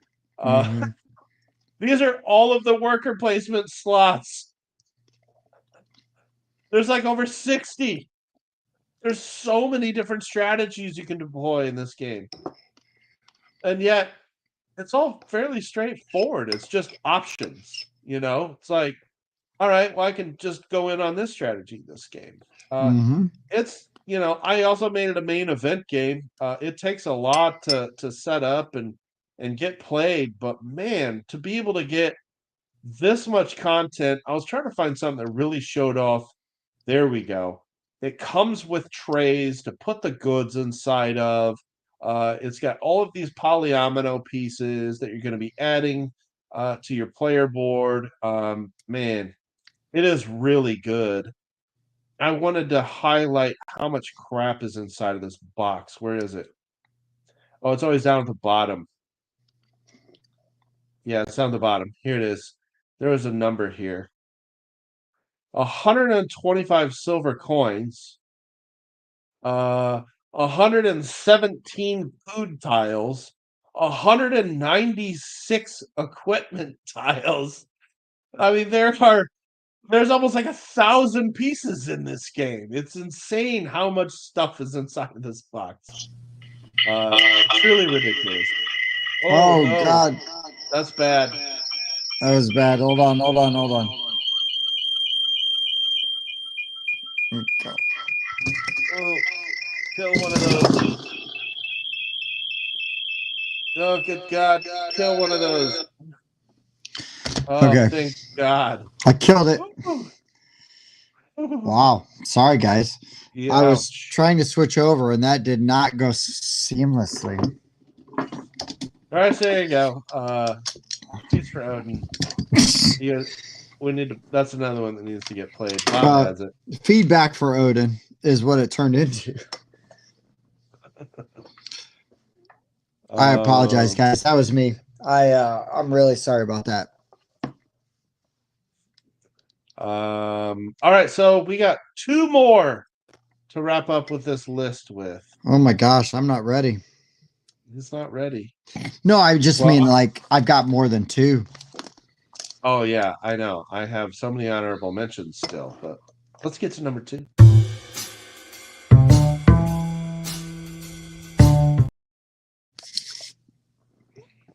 Ooh, so my number 2 has to be the Wolfgang Warsch game that is not Quacks of Quedlinburg. It is a game that I like more than Quacks. Controversial opinion. And that is not Wingspan there, Mike. It is Taverns of Tiefenthal. Crap, I forgot I was still sharing. Taverns of Tiefenthal is a Wolfgang Warsch game. It came out before Quacks of Quedlinburg. Not that that matters, but Taverns is one of those games where it's like, oh, do you like modular player boards? Do you like deck building? Do you like engine building? Do you like dice management? Do you like drafting in games? Like, it just takes all of these different mechanics, throws them all together into one beautiful satisfying, super fun game. And that game is Taverns of Tiefenthal. Holy crap, I love this game. It's one of my all-time favorites. I think it's fantastic. The replayability is off the charts because there's all these different modules you can add. Bob and I play with all the modules all the time. If I'm teaching new people, kind of ease them in a little bit. But there's tons of cards in this. The way you can build your engine, and then again, you're still drafting dice and where you assign them and what you do with them. It's just a damn good game. I freaking love this game. It's one of my all-time favorites, 1,000,000%. And the value in this game, because of the replayability, the different strategies you can utilize to try to win this game, so satisfying and still really good, really fun. But the barrier to entry is very low. This is very easy to teach. So love this game. It's almost easier to teach than Quacks. I think people like Quacks more because they like pulling stuff out of the bag. I think that tactile experience for people does sort of elevate that experience. But Taverns, man, oh, it's such a damn good And you got to game. move your phone. We're getting some. Okay. Some distortion. That I was going to say it might have been my knuckles because I was cracking them. But no, Taverns of Tiefenthal is just one of my all-time favorite games. It's a badass game. I love it. I think it's great. And is your iPad hooked up to the wrong repeater? Because you're buffering much worse since you've switched. Oh no, maybe. Son of a bitch. Taverns, I like Taverns. I feel like it's over before I want it to be, and not in a satisfying way. However, as far as the value of this game, I bought this game last year or 2 years ago on Cyber Monday for $19 with all modules. Just a ridiculous deal. So as far as value goes, keep your eye on this one if you're interested on it. Once stuff goes on sale on Amazon once, it'll go on sale again. They'll drop the price on that game again. And there's a new expansion out for it now. Yep, Open Doors, got it. It's awesome. We did a review. There's a video. Yes. So, Taverns, great pick. I knew it was going to be on your list. But that doesn't make it not a good pick. I need to play it more. I'm also not very good at it. So, all right. My number 2, I spoiled. It's Wingspan. Wah, wah. I didn't realize I was screen sharing when I did that. But Wingspan, I've played 14 times. I just think there's a lot in this box, and it's easy to get to the table. You can play it in 45 minutes. There's a ton of value in this box. There are 170 bird cards. 170 bird cards. Rather play Earth. It's got 75 wooden eggs. It's got a birdhouse dice tower that works as a mechanic for the game. It supports 5. What am I missing? Oh, and it has those really cool plastic card holders that actually work and are a mechanic in the game. For what you get in Wingspan, you can easily get this game for $50 or less. I don't think you can do much better than this. It is a fantastic game, and the components are excellent, and there's a lot of components in that box. I'd rather play Earth. I know. But yeah, no, the components for Wingspan are really good. The IP is very accessible. I think that the naturalistic style of the artwork brings people in. And yeah, Nick, sorry for the Blair Witch imitation. I'm very sorry. But yeah, I mean, I get why Wingspan's on a list. I do, like most Stonemaier games, I think that the production value is very high and the replayability is very good. You know, the value's there. The value's there. My complaints about Wingspan aside, I think you're right. It's a really good value. I mean, right now you can get it on Amazon for $48. You can do much worse for $48. Okay, our number one board game value. Let's do this.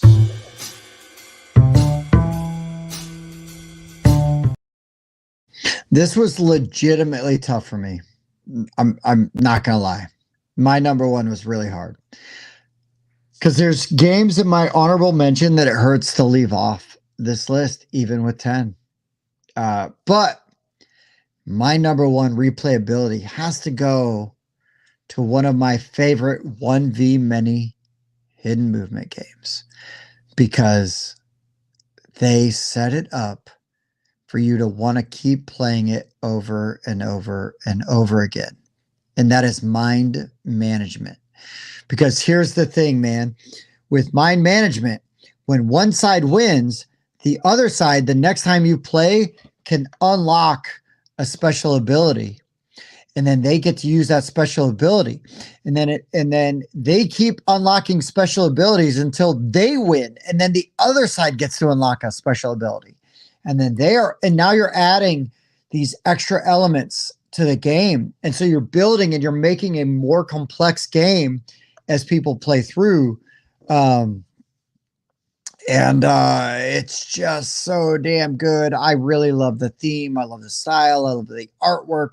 And here's the other thing is in the game itself, Mike, in the rule book, on the game board, in the game components, in the insert, there are secrets hidden in there that you can get online if you find the secrets and you enter into the website and you can print out extra stuff for your game.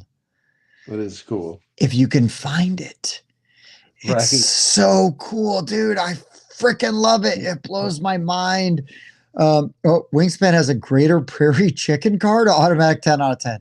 London, So, that's hard to argue with, but I don't know that I've seen the Greater Prairie Chicken. Is that like a well, mega chicken? I had to look this thing up on like what the significance was of this particular bird. And I think it's just that it looks cool. Look at this thing. That's a cool looking bird. Okay. I can't even argue against that. Just a cool looking bird. No, wait. Pretty Is that sweet. what the Wingspan card looks like though? Well, I would think it would be a drawing of that, but A I'll look as you. drawing. Yeah. Thank you, Simon. Because you like to do drawings. Look at its majesty. Yeah. I mean, it looks like if a rabbit and a chicken like combined forces and became a Pokemon, that's what that card looks like. Or that's what that chicken looks like. I'm here for it. If the wingspan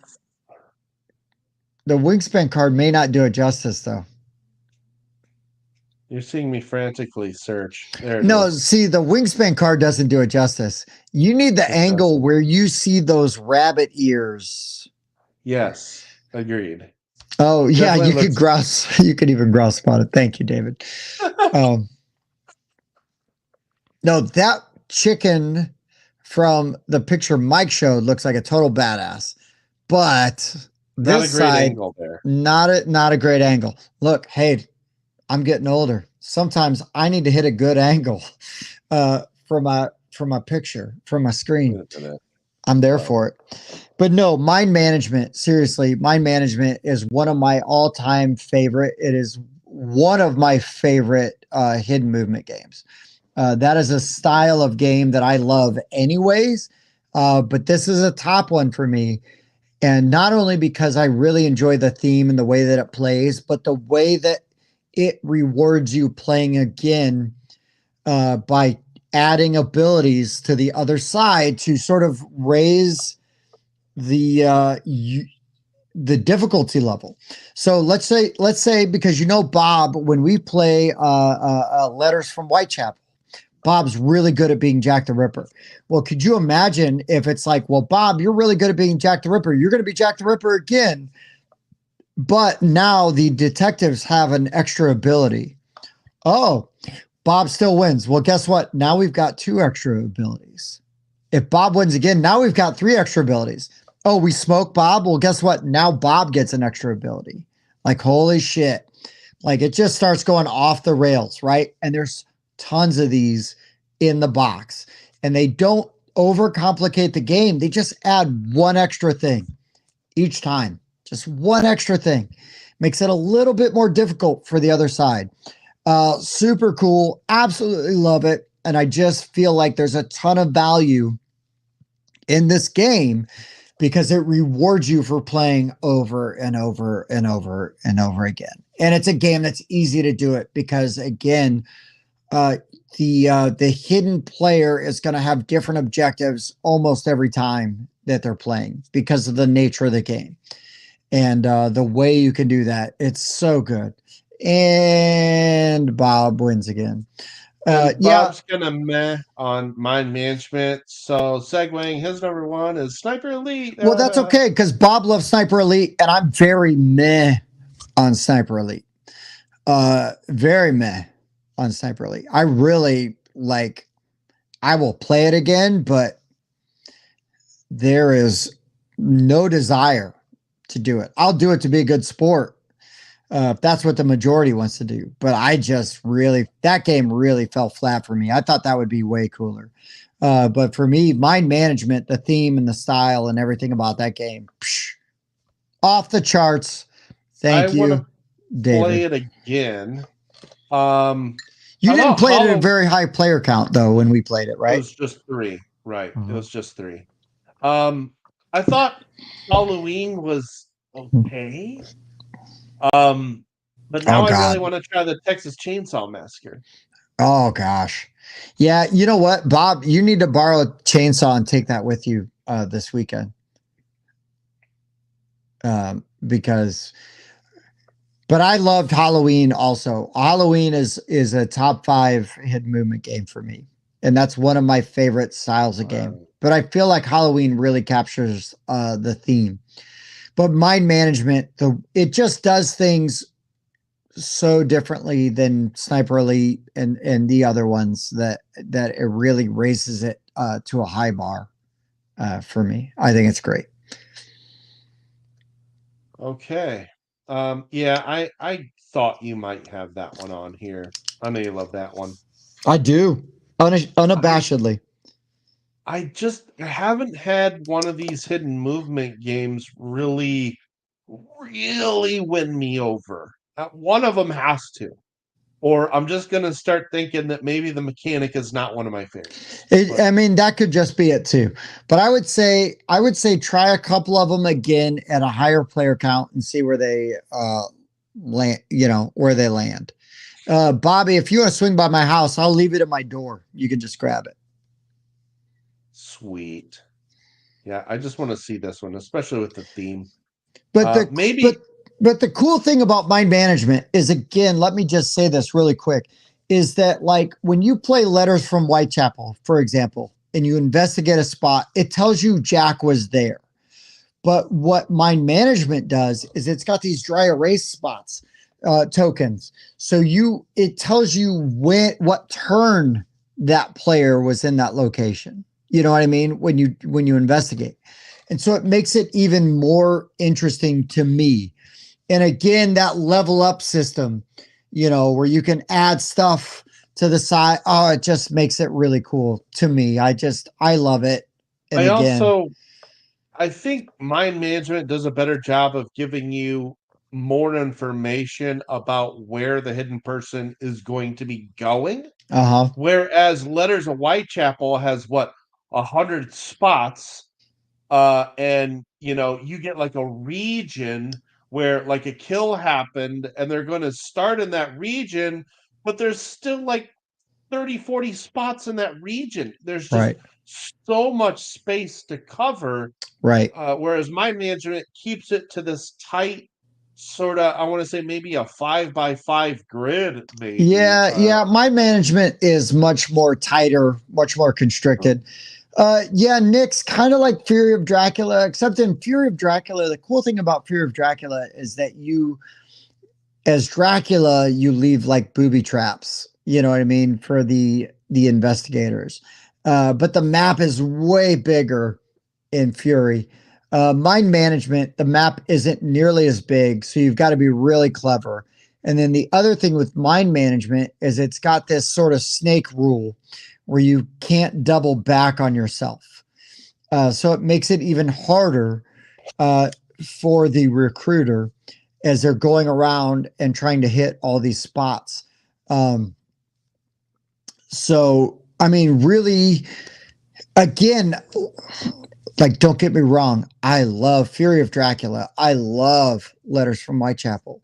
But mind management, just a couple of different things that it does different. And then like the extra things that it adds in there for me, just kind of put it over the top. And again, I found Sniper Elite, like the maps being confusing and just not as interesting to me and as satisfying as some of the other hidden movement games that I really do like quite a bit. But I'll just put that out there. Nice. So Mike, yeah, I just need to play those again. we need to know your number one, sir. My number one is a $40 game, and I just don't know that you can get a better game for this price. It's Lost Ruins of Arnak. Okay. And it's not just how good the game is. I do love this game. I've got 6 plays in it, which is decent. So I don't have like a super low cost of like, cost per play. I'm going to play this game a lot more though, but it's also just what you get. This game has amazing art. I love the art on the box. I love the art on the board. I absolutely love the art on the guardians that you reveal. The components for a retail game, like they give you those acrylic tablets and the gems. I'm not really seeing any close-ups of those at all, unfortunately. Here we go. Here's probably the best shot of the entire game. But I'm just not seeing them. They're over here. They got them in a Plano over here, but they have acrylic tokens that come with this game. And I just think the production value is incredible. The gameplay is extremely good. I love the way it combines deck building and worker placement, but really it's a resource conversion game, and you're going to be using all those resources to move up this track, which is how you're going to get a good portion of your points. I love this game so much, and I just think the components and the art are an absolute home run. So, as far as just what you are getting for what you pay, this game blows it out, a lot of these out of the water. So now this is not like a criticism of your pick, but I have to say this and Dune Imperium, which both get compared a lot, right? Because they came out at similar times and they have similar mechanics. I didn't play either of these and feel like I needed to own them. I played Arnak once. I thought it was pretty good. I played Dune Imperium once. Thought it was pretty good. But my problem with Dune Imperium is that even more than Arnak, Imperium feels even tighter than Arnak does. Imperium is less forgiving. Arnak is definitely the more forgiving of the two. I feel like if you are a new person playing Dune Imperium and you're playing that with experienced players of Dune Imperium, you're going to get dusted. If it's your first time, you're going to get completely smoked. I feel like Arnak, you've got a little bit more of a chance, but you also need somebody to tell you not to ignore that track on the right-hand side of the board. Mm-hmm. Because if you ignore that track on the right-hand side of the board and the other players aren't, you're not going to have a chance in hell of winning that game. So as long as you stress the importance because in Dune Imperium, the you cannot ignore the combat in Dune Imperium. I feel like to be competitive. Uh, so, but Um, Arnak, what there was a ton of buzz around Arnak for a long time. It was a very popular game. What, last year, 2 years ago, from Czech Games? I mean, it still is. It's ranked 28 now, Yeah, and it is. especially when they keep coming out with expansions for it, I which they mean, did again recently. again, I played Arnak one time. I thought it was fine. I don't feel the need to own it. It would not even be a top 100 game for me because now, again, played it one time. But there's a lot of games that I play one time and I'm like, holy crap, I 1,000,000% need to own this game. Um, you know, like I know sometimes within 3 turns of a game, I need to own this game. But I'm glad you like it. I'm glad you love it. I do not deny the value because of the components. I think the artwork's great. I think there's a lot of neat things this game does. I'm not trying to crap on your pick. I'm just sharing my Mhm. experience with it. I can see how it can blend in with a lot of other worker placement games that have resource conversion. So I And get it. again, I think if you are newer to the hobby and you come in and that's like a deck building, engine builder kind of thing that you get into like right away, hell yeah, that's going to be your jam. For me, it just didn't hit like that. That like some of the other ones Mhm. do. I think it's really good. If I found a very cheap copy of Arnak or Dune Imperium for that matter, I would certainly scoop it up. But for me, it wasn't like After Us where I played After Us and I'm like, you know what? I got to go buy this game. Um, Sure. because there's games definitely like that. Concordia, right? I mean, we talk about that one all the time. Dice Forge, though, was one of those games that I played. I'm like, holy crap, I gotta own this game. I just bought it blindly and I love it. Um, Well, I think for a blind buy, though, you picked a good one. If I would have bought that game blindly, I'd been like, yeah, mhm. good game. I Yeah, I like it and Dune Imperium both a lot, but I like them for different reasons.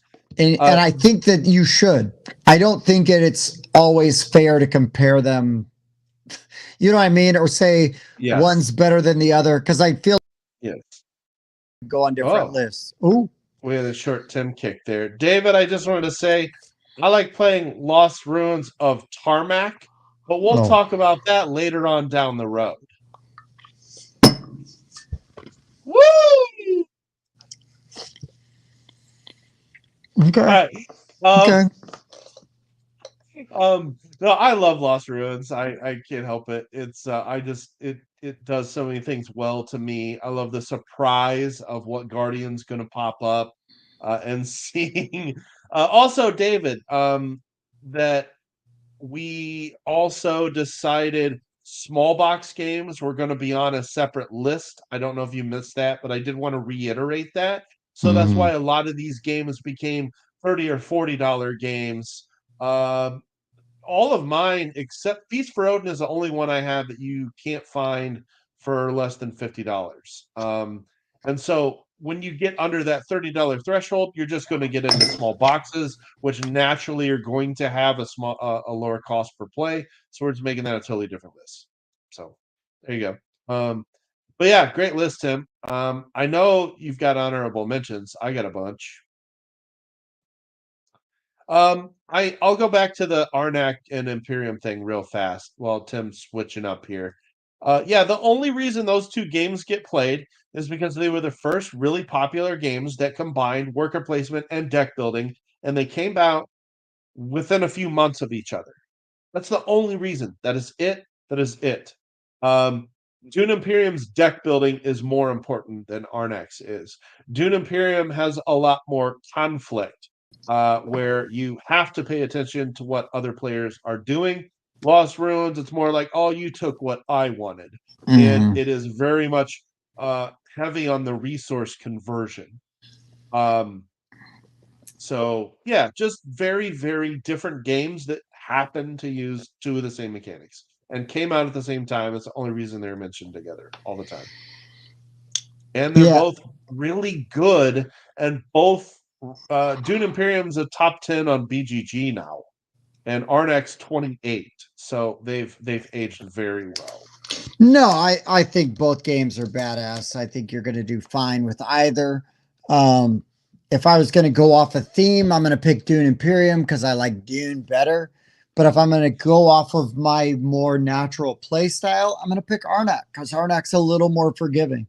I think like Dune Mhm. Imperium, you are not able to make a lot of mistakes in Dune Imperium and expect to win that game.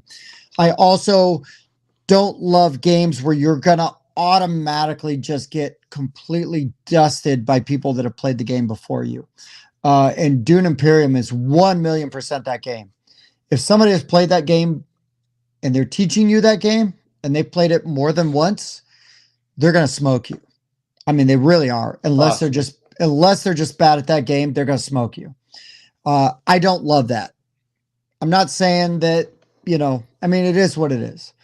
Um, Yeah, Bob, Dune is a little less unforgiving, which I don't tend to enjoy as much in games. I think it works great in Dune Imperium.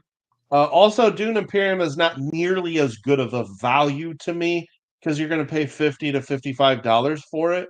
The components really aren't great. I mean, they're wood, but you can't compare the art and components in Dune Imperium to Arnak to me. I'm trying to, I know that that is a subjective thing, but I think a lot of people would probably tell you the art and components in Arnak are superior, well, and it's a cheaper game. yeah, I mean, it's a cheaper game. I think the art in Dune Imperium is so good, though, especially if It you're is from, good. you know, Yes, uh, but I Imperium agree. can The take a components, little bit longer for sure. it could take a lot longer. I've had games take 3.5 hours because somebody tied it at 10, and then people kept vying back and forth until someone finally won and broke the tie. Well, I think last Um, time we were playing games at your house, Mike, we played 2 or 3 games while somebody was playing Dune Imperium. Yes, that is true. And also the components in Dune Imperium really are not that good. They They're ended okay. up they're not that good. They use cubes, and Mm. then they ended up doing an expansion. And I love this game, but I'm just saying, as far as components compared to Arnak, it's not even close. All the Fair, cubes that you put in there, they ended up turning into minis because they needed improvement. That's why they did fair, that. fair, You fair, can't fair. improve a single thing inside of the Arnak box. The quality of those components is fantastic. Unless you did some acrylic for, unless you got some metal coins and some acrylic exploration tokens. Anyway, just really hammering my point there. I think Arnak is far and away a much better value. I'm not gonna They're both argue. great games though. So Not gonna anyway, argue. Tim, honorable mentions. What you got? Holy shit. Okay. Well, as our buddy Grapefruit Gorilla in the Discord would say, I would Marvel Legendary 1,000,000% could have been on my list. I play the shit out of this game. Love this game. The variability, even just out of the base box, but there's so many expansions which then allow you to mix and match and do so many different things. So good. It's a really fun cooperative deck builder, but you can play it co-op or you can play it competitively. Either way, great time. Super fun game. Really enjoy it. I haven't had mine hit the table in a little while, but it's really good. And then, yes, David, Deception, Murder in Hong Kong has got to be an honorable mention because I Oh wow, put it great on my pick, Tim. forgot to put it on my list. Holy crap, this game's amazing. I 1,000,000% love this game. Deserves to be on the list. So Deception, Murder in Hong Kong on the list. Great pick. Clank Catacombs, because I could have picked any Ah, Clank, but Clank yes, Catacombs, I think that's even the with the best. tile placement gives you such a variability with the way the board works. The deck building and the cards and the market, right? All that stuff. Clank Catacombs just took everything I loved about Clank and like tweaked it up and made it a little harder and a little more difficult. I love it. There's a lot of value in that box for me. Another one would be Zaya Legends of a Drift System. A little bit more expensive of a Bit more game, expensive. but the sandbox aspect of this game, you could almost make this a lifestyle game. But again, all the minis come pre-painted, so everything's there. The components are top notch. Metal coins in the box right off the bat. Yep. Boom. So for me, things like that, the value's there. This could also be on my list of next week where it's like, oh, games I has spent a decent amount of money on and have not played nearly enough, kind of thing. Yeah, it's hard to find now too, so the price is skyrocketed. So that's why Zaya is moved out to the borders, right, of this. Treasure Island suit from Matago Games. I need to play this. Super cool game. And basically one person, you know what I mean, is buried their treasure, and everybody else is trying to figure out where it is. But they've only got so much time, because then Blackbeard or whoever, Long John Silver escapes, hit the tower he's locked in, and he's going to make a beeline, or is he, for that treasure, and he's going to get to the treasure before somebody finds it. So cool. Very neat. Lots of variability with the way you can play this game. The components are off the charts. Super cool. I absolutely love this game. Totally underrated. Nobody knows anything about it.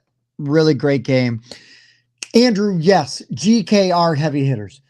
Only not on my major list because of the price of entry to this game. But if you put in the money for this game, and I just shared it with somebody local to Michigan area. I'm in Indiana, but Michigan area was selling their GKR heavy hitters for like $60. It is pre-painted. The miniatures, bigatures, because they're like this big, look freaking fantastic from Weta Workshop. The game is super fun. It's really crazy, really wild.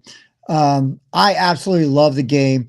Andrew, if you played it, I hope you love it, dude, because I know I talk about this game all the time, and I honestly, genuinely hope that anybody that buys a game because I love it so much, it's like, please let them just like it half as much as I do.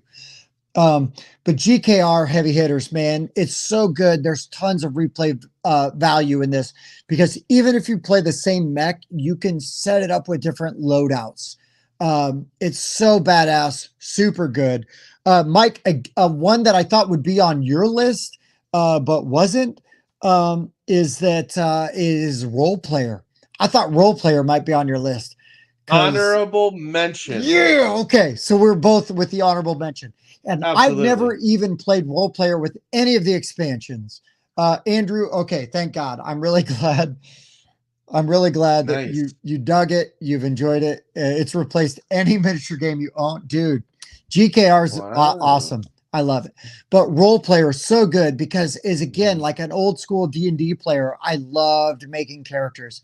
There was times where we wouldn't even have a game going on, and I would just freaking make characters because it was fun to do, and I liked writing the backstory, and I liked just being creative with it. So I've got so many role-playing game characters that I've never ever used. So this is why I need to play an RPG, because my favorite part of playing an RPG video game is choosing my character. It's determining the skills that they're going to have and what they're going to be good at, what they're going to specialize in, the builds I need to min-max. So here's the thing. I don't know if London's still here, and I don't know if Nix is still here, but we're going to change that for you, Mike. We're going to change that. I want to play my first RPG. We've got a couple different avenues, and we're going with Nix sooner than later. But I think we're going to get to a point where we're going to start streaming this. And I've talked to some people about this, and actually the Parakeet Griffin people specifically, because they run a lot of games. They do this stuff.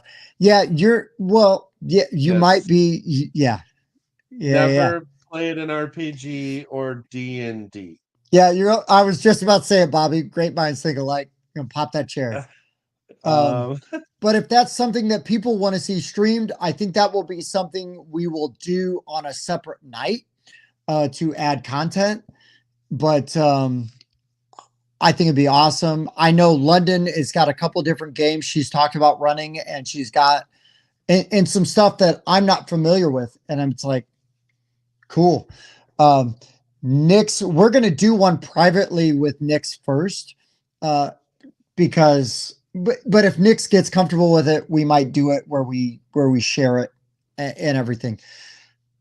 But I'm really looking forward to playing games with both these people, because since my game master moved away 10 years ago, I have not really, I played maybe one or two role playing games since. One of them I ran during COVID, and I thought it was pretty fun. We did Alien. I liked it. I ran it, but I'm really looking forward to playing a game with you guys. And yeah, Brett, dude, I'm glad you're saying that, because we want to do that. I know there's already a market for it, and there's people that do it, and it's amazing. And Nix, don't worry, dude. Even if we only ever play with you privately, no judgment. I will be happy to do it and put that time into it. I look forward to it, because I know he's got a ton of stuff. But yeah, we all want it to look good and be good and be entertaining, because it's no good if it's not at least interesting for everybody else to watch. But I know London and, and Christina and Aaron and all those guys over from Parakeet Griffin would be super fun to do role-playing games with too. They're going to even like take it to the next level, Mike, because they're going to do freaking character voices. well, I would probably do that as well. I was an only child, so one of the things I did when I was a kid was just learn goofy voices. Right. And Right. so the last time I actually did some role playing in a game was playing Brute. And Oh, sure. I've talked about how I got into that whole that like market character who's like selling cards to other players. So Mike, let me correct you though. Let me correct you. I just want to say though, I made myself into like a southern bayou river otter merchant. So, and that was my voice for the whole game. But So, but here's the thing. That's not the last time you got into character for a game. well, I mean, that's correct, because I've played some Fairy Tale Campaign Trail. Thank you, sir. So Thank you, sir. I know you got into character for that damn game, and we know yes, that I game's have. so flippin' fun.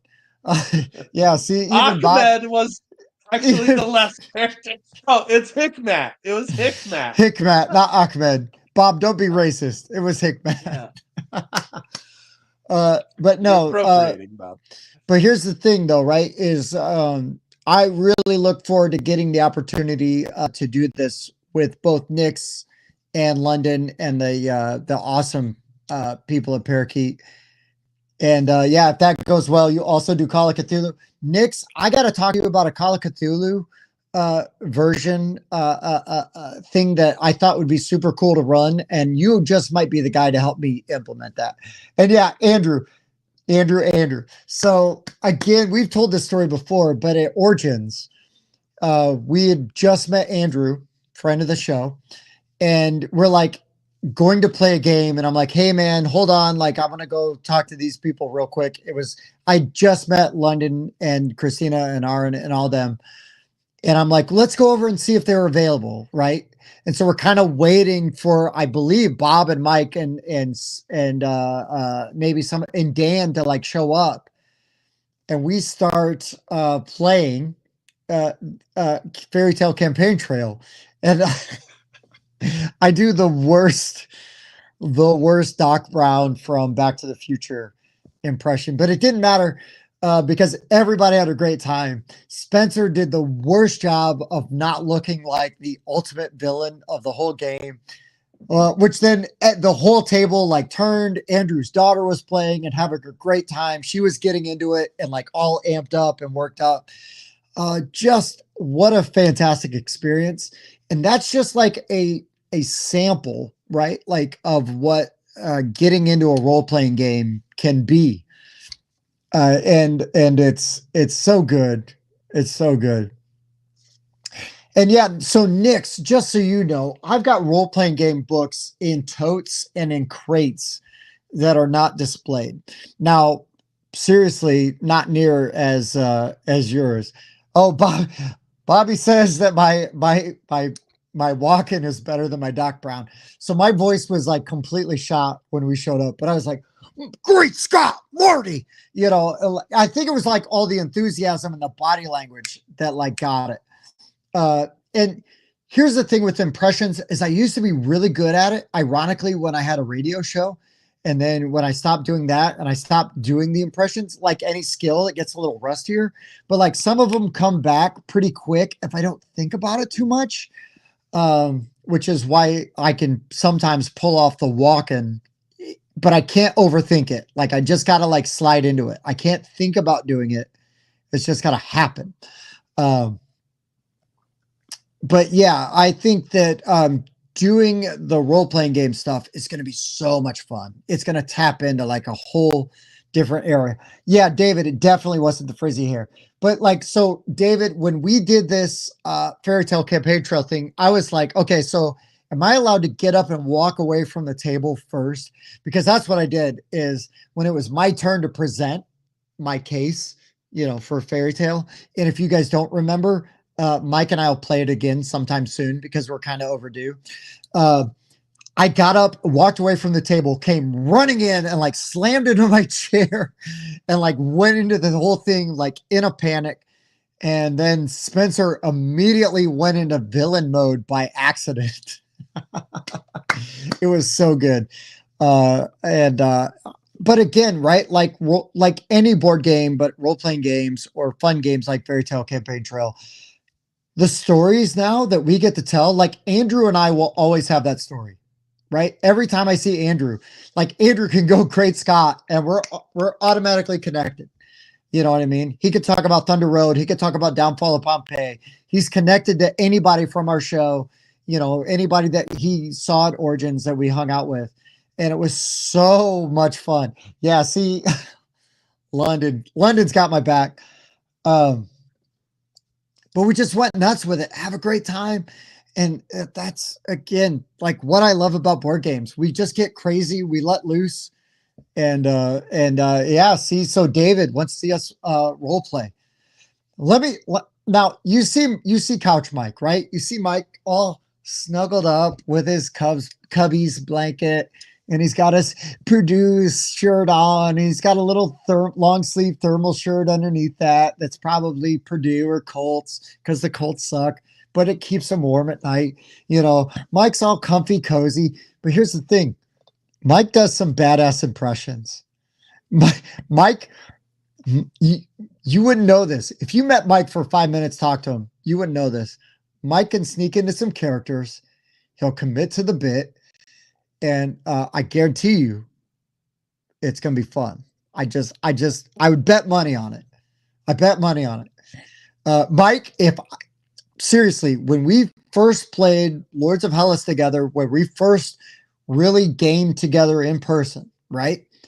I would not have known any of that about you. And that's not a detriment. It's just that when you get to know people, right? You know what I mean? And you get to like see how they are, and you're like, oh no, this dude's game. This dude's fun. Like, let's go. Like you look at Mike, you may not know it, but you get to know Mike, you're like, oh yeah, dude, here we go. Gonna be a good time. Sometimes I either have to warm up or you just have to give me an audience where I'm expected to be on. It's one of the two. I can do both. I'm not always on. You know what I mean? But like you know, when I'm expected to be on, yeah, you know, it's a thing. Yeah.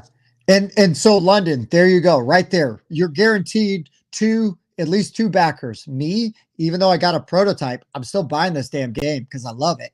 And you know Andrew's gonna buy it, Mike's gonna buy it. We're gonna play this freaking game. Cannot wait. And yeah, never judge a mic by his covers. Let me side table real fast No, go here. for it, And dude. We went way on a Amara, tangent. I no, apologize. that's okay. We can come back to that because Because I'm I got excited to another try. honorable mention, but I love trying new stuff, Mhm. especially when it's like, Mike, you're gonna love this. It's like, okay, let's go. All right, a few honorable mentions real fast for me. Oh wait, what? I got one more, and this might Go be on ahead. yours. Okay. It's a Wonderful World. Ooh. I was gonna have that one and I looked it up and I noticed the prices are going up for it. So I don't know Oh, if it like I bought it for like yeah, $35 like 2 years ago. that's like a Lucky Duck game, right? Lucky Duck. Yes. Yeah, Yeah. that's a super great engine building game. Really You can good. still Artwork's okay. fantastic. Super I, good. I was looking I was only looking at Amazon. There's other sites you can get it for $40, and that's a very fair value for that game. Tons of value in that game. Lots of replayability. Super good. Mike and I both fell in love with that game very quickly. We love it. Yeah, I hate to say it, but it's going to get pushed back in my Ooh. rankings because of After Us and Earth. Oh, It's going well, to fair. move that game backwards because both of those games are better, in my opinion. Okay, real quick before you get into yours, this is for fans of the show, right? Because we're doing this in the middle of the show without announcement. I owe London one of these already, but we hinted at this. I have a Flamecraft promo that if you guys are interested in and you are a fan of the show, let me know. I will send this to you. And it will be the usual cost. Bobby, are you watching? Are you watching? You know how much it costs? Because Bob will tell you how much it'll cost if he's here. And London, you listen. We were fans of the game. I'm so glad you and Christina stopped by the booth at Origins. I really am. Because y'all's game is so much fun and it let me get to know both you two and Arn, and I love you guys. I would hang out with you guys at the drop of the hat anytime y'all want to come on the show. There we go, Bobby. That Flamecraft promo will cost you free. Gratis. Thank you, Mike. I will send that to you guys. So if y'all have Flamecraft, message me. I haven't London. I apologize. I haven't sent you yours yet. I'm a lazy bum, but I'll get it out to you. I promise. We got these. We got a handful of them. I'm gonna send them out to friends of the show, fans of the show, just for asking. So if you have Flamecraft, let me know. We'll get it to you. Andrew, do you have Flamecraft? Do you got Flamecraft? Let me know, dude. I'll get you one. Happy to do it.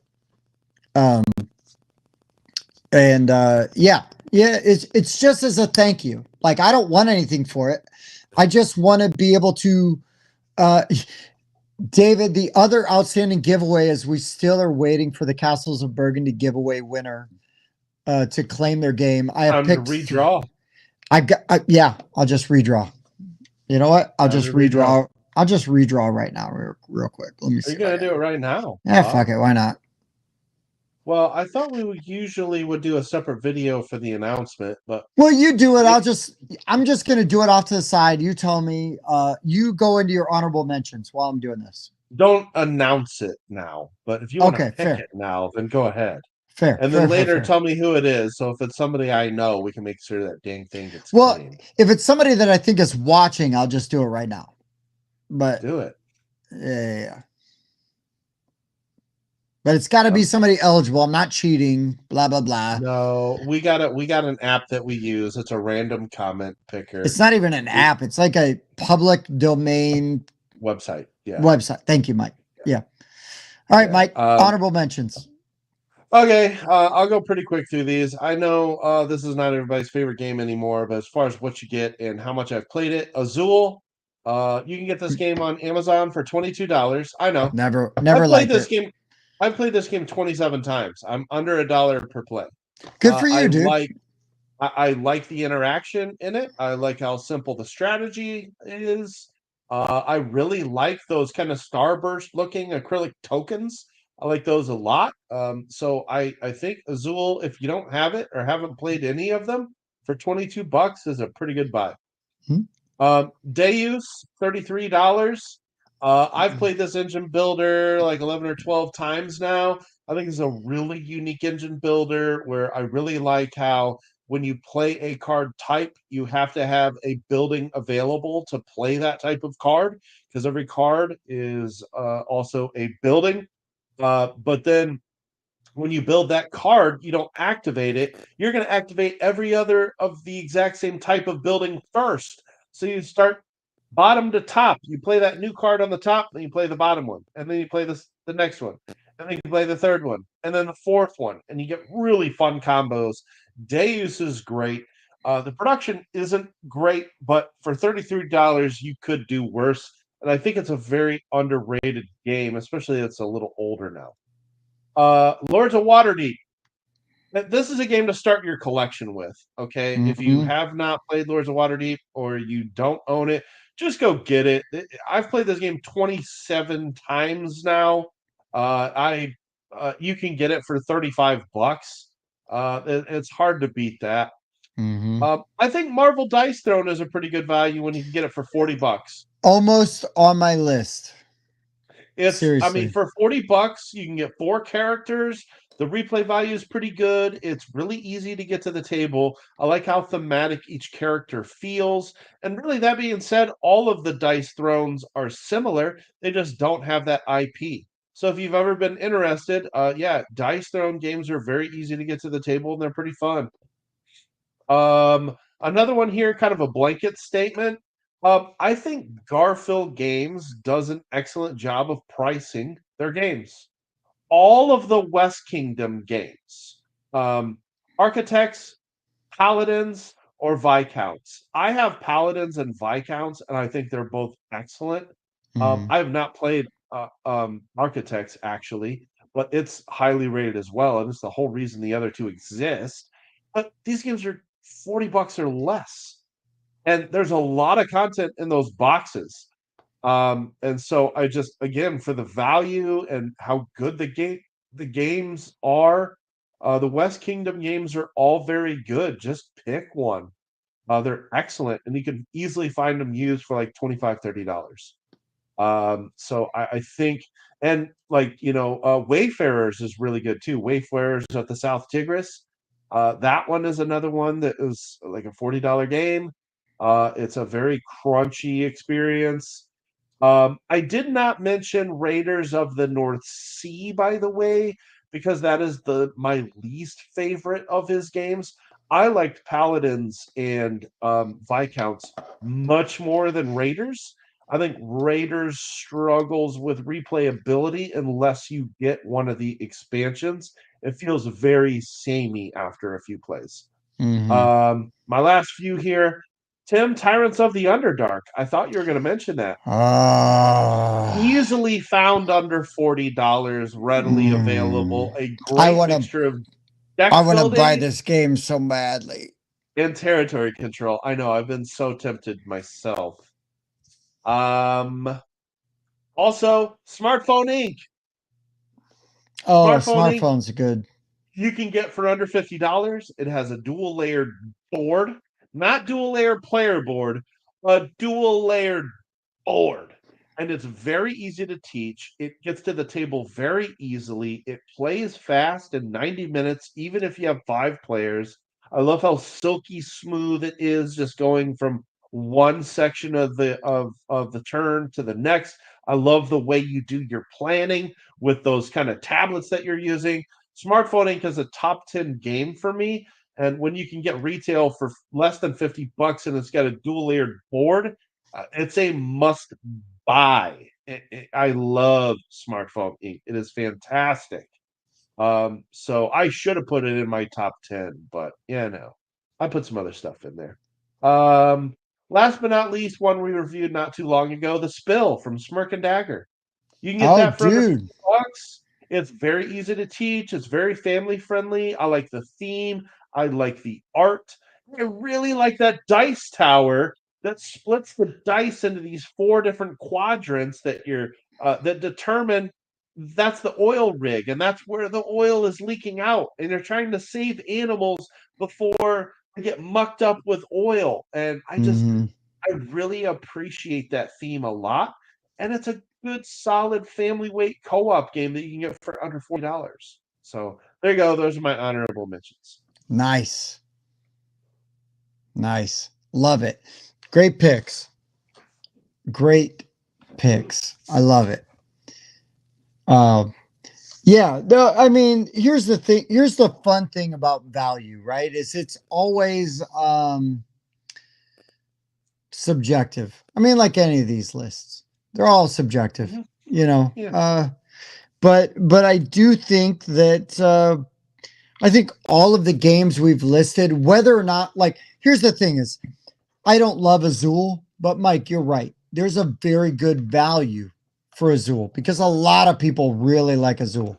Just because I don't like it, I see that game by being played by so many other people, and not just gateway gamers, but at the same time, it is a great gateway game. But there's a ton of people that are that they love that game, and they're game designers. You know what I mean? They're game publishers. They're, you know, they've been in the hobby for ages. Love that game. So, you know, it doesn't matter. Like I don't give a shit about the gatekeeping aspect of it. You know, just because I don't love it. I mean, I would 1,000,000% say, yes, there's a ton of value in Azul. Because I'm going to tell somebody that if, especially if they're newer to the hobby, and they are looking for something kind of interesting, Azul for the tactile feeling of it, you know what I mean, and the mechanics Mhm. that it teaches people, it's like what a great game to like get people in because it's easy to learn. It does a lot of cool things, and I think it shows people what board games can be. You know, and so like it's such a good game for the hobby because it brings so many other people in. Um, do I've I love gotta it? Hell say no. But I think it's great, you know, like I think it's great for that. I've gotta say, I don't know what it is. I have had a ton of success showing Azul to women who end up enjoying it. I think it's just because of how it looks. It's a really pretty game. Now it's good. I'm not saying it's only because of how it looks. I take that back. One of the factors is because of how it looks. It's very pretty. But Hmm. I've shown this game to several female friends that really liked it. And so that's never a bad thing at all.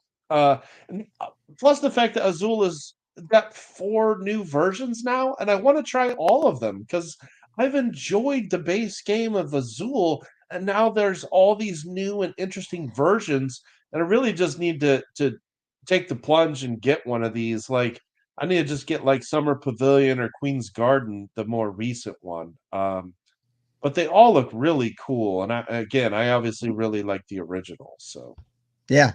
No, I mean, again, I haven't played any of the other ones other than Azul.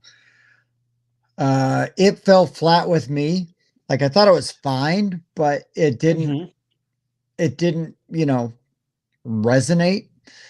But at the same time, there is as somebody that is excited and loves the hobby so much, and I just want to bring other people into the hobby. I want everybody to play games with me and stuff. As there's no denying the importance of Azul just for that reason. That's why Um, I've played it so much. I've gotten yeah, so many casual gamers to go, "Oh, wow, this is really good." I'm like, "Yeah, and yeah. you can go get it at Target." And then So, the diehard gamers, I'm just like, I'd rather play something else. You know what I mean? yes. And we could play something else. But if it stops, I will never not play it if it's going to stop somebody from playing a game. You know what I mean?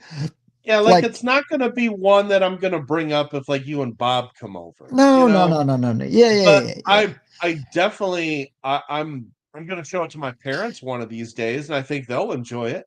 But that would be an interesting list, Mike, is the games that I think are important to the hobby, right? And I say important to the hobby Mm. because they either raise the bar and change things for people that are way deep, like you and I, into the hobby. Or there's also very important games that are like really awesome gateway games that pull people in, and now they're like, yes, I want to be a board gamer. You know what I mean? Yeah. And I think that it goes beyond gateway games. You know what I mean? Because I feel Mhm. like gateway games are very important, but I think like next level games are also important. So I think Very that much so. there would be a very interesting, it would be a really cool list to do that would be like games that are important to the hobby. Uh, whether they're game changers, because I think that like next level and entry level can be the same thing sometimes. Because I think there are games that you could just be like, wow, like this breaks the mold, Mhm. and blows people away that are like old, crusty, hardcore gamers, and at the same time apply. Mhm. And David, dude, that would be a super fun list. That's You know what, Mike? funny. If we don't do it before Valentine's Day, that's the Valentine's Day list. Oh, wow. You know what I'm Okay, saying? I'll start. Yeah, I'm trying to find a way to make that work, but I'll use some puns and we'll make it work. You know what I'm saying? Um, Like, yes, yes, I that'd think be that great. that's, I think that Uh-huh. that's a thing. Um, couple things. So, I was gonna also talk about the value of the list that we just did. Oh, I what I'm I think the value in this list is that we're basically saying these games are worth buying. You know what hmm I mean? Like, there's a lot of value in just that. Like, if you buy this game, you will most likely get your money's worth out of it. So, I mean, how big of a recommendation do you need other than that? You know what I mean? I think that that's a really good way to like put a point on it, because yes, all of the games that I mentioned are games that I would say, especially to certain people, yeah, you should own this. Hey, Nix, thanks for being here, brother. Love you. I'm glad you're here every week. We'll see you soon. Um, you're the best, dude. David, I haven't played Obsession, but I am obsessed with board I games. No, want to. I hear it's I've, really long, so I kind of got to but, pick a spot. but I've also heard it's that the theme is really great. Hmm. Is really great. Uh, so, yeah, Jim, would we talk about games that are like important to the hobby? I mean, like, so if we were gonna, I would almost put Dominion in a different list, and that would be foundational games. Um, so like games that like really started a trend, really set something going. So I would put that in a different list because I'm kind of over Dominion at this point. But Dominion is 1,000,000% a building block and foundational, and I would not have a bunch of games that I love and that are in my top 50 without Dominion. 1,000,000%. I need a. Yeah, David. I don't know what part of I don't remember what part of the country you live in, but yeah, you I need a don't either. buck near us. Make your Uh, way up here. We can accommodate.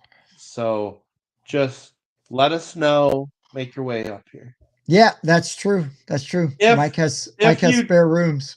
I have a guest room, and if you're not comfortable there, you can even sleep in my camper in the driveway. And if you're not comfortable there, there's tons of lovely hotels that are just Yes, fine. and there's Bob's house. There's also Bob's house. I would be more comfortable at Mike's than Bob's if you're worried about stuff happening. Uh, love you, Bobby. Over Um, and hours away. Okay, David. Well, still hasn't stopped us uh, before. We've had yeah. Stam Stockton from Nebraska sleep at Hmm. Mike's house. Yeah, that happened. That was one of the coolest things. He's probably the farthest person, right? Board game wise, yes. To travel and sleep in your house. Yeah. Yes. In my freezing cold house. Oh, Jim, you Well, listen. what's Jim's great the, is I am a good host. So if people come over, Tim knows this because people come over to my house all the time, and I can see them. They're like, "Ooh, I'm cold." I'm like, no. "My bad."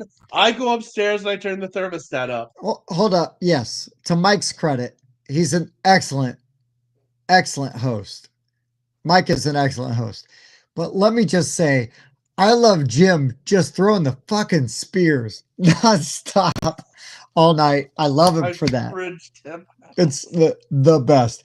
And yeah, Bobby, good to know you removed all the cameras except for the ones that have the consent forms assigned with them. Well, Nebraska guy just wanted to get warm. Hey, we also had an Upper Michigan guy come down, and middle Upper Michigan, Ludington area, come down and crash at Mike's house. right. Yeah, That has Jim, don't you ever stop, dude. I'm here for it. I love it. I'm glad. I'm so happy. I'm so happy Jim's like one of us, you know. Like it's a thing. It's kind of like how we get Donnie and we get, Mike Giuliano, and we got all the, get some of them dudes in here that are designers or developers, they're in the industry. But even if they're not, it's like, I just love having these people in here, like Nick's, you know what I mean? And David, like with the jokes. God, it just makes Wednesday so much fun. It's just the puns every freaking, week. I love it's it. just the best, dude. It's just the best. There's no other way to describe it. Anyways, Mike, what else you got, man? We don't have to keep this going. But I do feel way better tonight. My back's much better. I'm happy to be Nice. here. It's an awesome crowd tonight. No, we should we should probably wrap it up, but I did want to say this Sunday, that's usually when we're filming content. So, and we've talked about JuliaCon before. And so JuliaCon is this, which, as you know, is Tim's sister. And of course, he would love to come, I'm sure, but it's also his kid's fall break. So I would totally be there understand. otherwise. Yeah. Yep. Totally get that. So Tim won't be able to make it. Bob and I are going. And since all of us are going to be out of town, there will be no content film Sunday unless Bob and I go back to the studio. So we're going to film a JuliaCon recap. It'll be our top 10 games we played this weekend. We might do it live. Yeah. It might be live. That's why I'm mentioning this. So like 6 or 7 p.m. Maybe a little earlier, maybe 5 or 6. Bob wants to watch the Dolphins on Sunday Night Football. Mike, you can't hate on that. You cannot hate on that. Oh dude. no, I will want to watch football as well. As a man who has skipped a Sunday filming for Colts football, which is slightly less bad. To watch it with my dad. Listen, I'm not hating on it. I'm just saying that the Colts are slightly better than the Bears, and that's a very low bar. Well, that's it didn't help that your quarterback got hurt, and now he's on the IR. So now you're on the Gardner Minshew train. They are better than slightly better. So I just love football so much. I don't care who's on. Sunday Night Football, I'm watching it. Monday Night Football, I'm watching it. Thursday Night Football, I'm watching it. I'm watching all of it. I'm watching all of it too. And I'm watching football all day Saturday because I love college football. It is a reason why we don't do our shows on Saturdays is because I will not be anywhere but either in Notre Dame Stadium or in front of my TV during a Notre Dame football game. Not going to lie. It's my show, my rules, I guess. I'll just say that, right? It's my hang up. So if Mike bows out because he wants to watch a Colts game, even though they suck, listen, dude, I get it. In 1,000,000%, you're watching a Colts game with your dad or your mom or whoever, your uncle, your dog, your cat. I don't give a shit. You want to watch that game with somebody that you care about, dude, have at it. Love you for it. Well, you No know, judgment. it also is impacted when, my parents are on an RV trip. Yeah, They left Wednesday and are not coming back to their house until December. So dude. Hey, it's one pretty million awesome. percent. 1 million percent. Here's the other thing about the show, right? Is that we do the show because it's fun and we love doing it. And if there's any reason that we can't do the show, it can't be. I never want the show to be a burden. It shouldn't be a burden for me, shouldn't be a burden for you, shouldn't be a burden for Mhm. Bob, Dan, Spencer, any of the regulars. It never should be a burden. Uh, while I might give Mike like this much crap, for missing, it's only because I really want him to be there because it's a good time. I mean, that's it, you know. But 1 million% support you guys, and when I gotta be gone, I expect the same support, right? I mean, we're all going to be out this Sunday. We've got enough videos in the can, and our editor is still like building up steam, that we're okay. But we're gonna definitely have to start cranking some out like really soon because we've got some Kickstarter stuff hitting in November, that Mhm. we're excited about. We might even have a special guest coming soon, with one of those Kickstarters. I would Mhm. love to have somebody like Jim on when it's not a Kickstarter, just freaking hang out with Jim because he's a badass and I think he's great. Um, we'll get to having some other guests on, again. But yeah, man, Mike, don't ever feel bad. I don't care. Uh, and again, we wouldn't give you a hard time if we didn't want you on the show.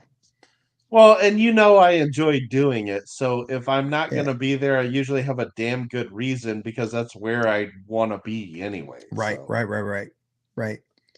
And even then, I still drag Bob on to be with me when it's just me, just so people don't have to look at this mug the whole time. Um, but all right, Mike. So why don't we wrap this bad boy up? I think what we need to do though very soon is to commit to playing Fairy Tale Campaign Trail again sometime in the near future on the live stream. Not just because London was on earlier. I don't think she's still here, but because I think it would just be really fun to do. When we started talking about it, it's like, damn, I want to play that game again. it Um, is really fun, and it it gives me that, like, it gets me in that mode of yeah, playing a role, and that's yeah. gonna be a nice little segue into this RPG go that we're I gonna think have. it'll get us going. Get them juices flowing. Oh, she's still here. But no, I want to do that. And actually, Mike, you know what we need to do, and we haven't done yet, is have the parakeet peeps on with you and me at the same time. I'm not following. Well, because every time I've had London, Christina, and Aaron on, Oh, you have yeah. not been on. No, that's true. That's So true. so imagine, right? Like all of us, like a 5 player Oh game my of that. We could do word. some trivia. We could do a game night with them again. Holy shit. That'd be amazing. Oh Start my. the RPG show. Show us Mike's character creation. Yeah, David. Well, is it David or no, it's Nix that says I need an orc bard, which is this insanely unlikely combo, but maybe that's why Woo! it But works. it's kind of like you though. It's a big dude, but you got the pipes, you could sing, you got the charisma. It is I am a weird combo in myself, so I should be of no surprise here. Listen, dude, that's what makes us fun. I am a bizarre combination of all kinds of stuff. London, do not lament. If you need to, save some stuff for us.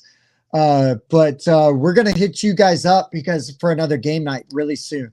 Because I would love to have y'all on for a game night where we all play games again.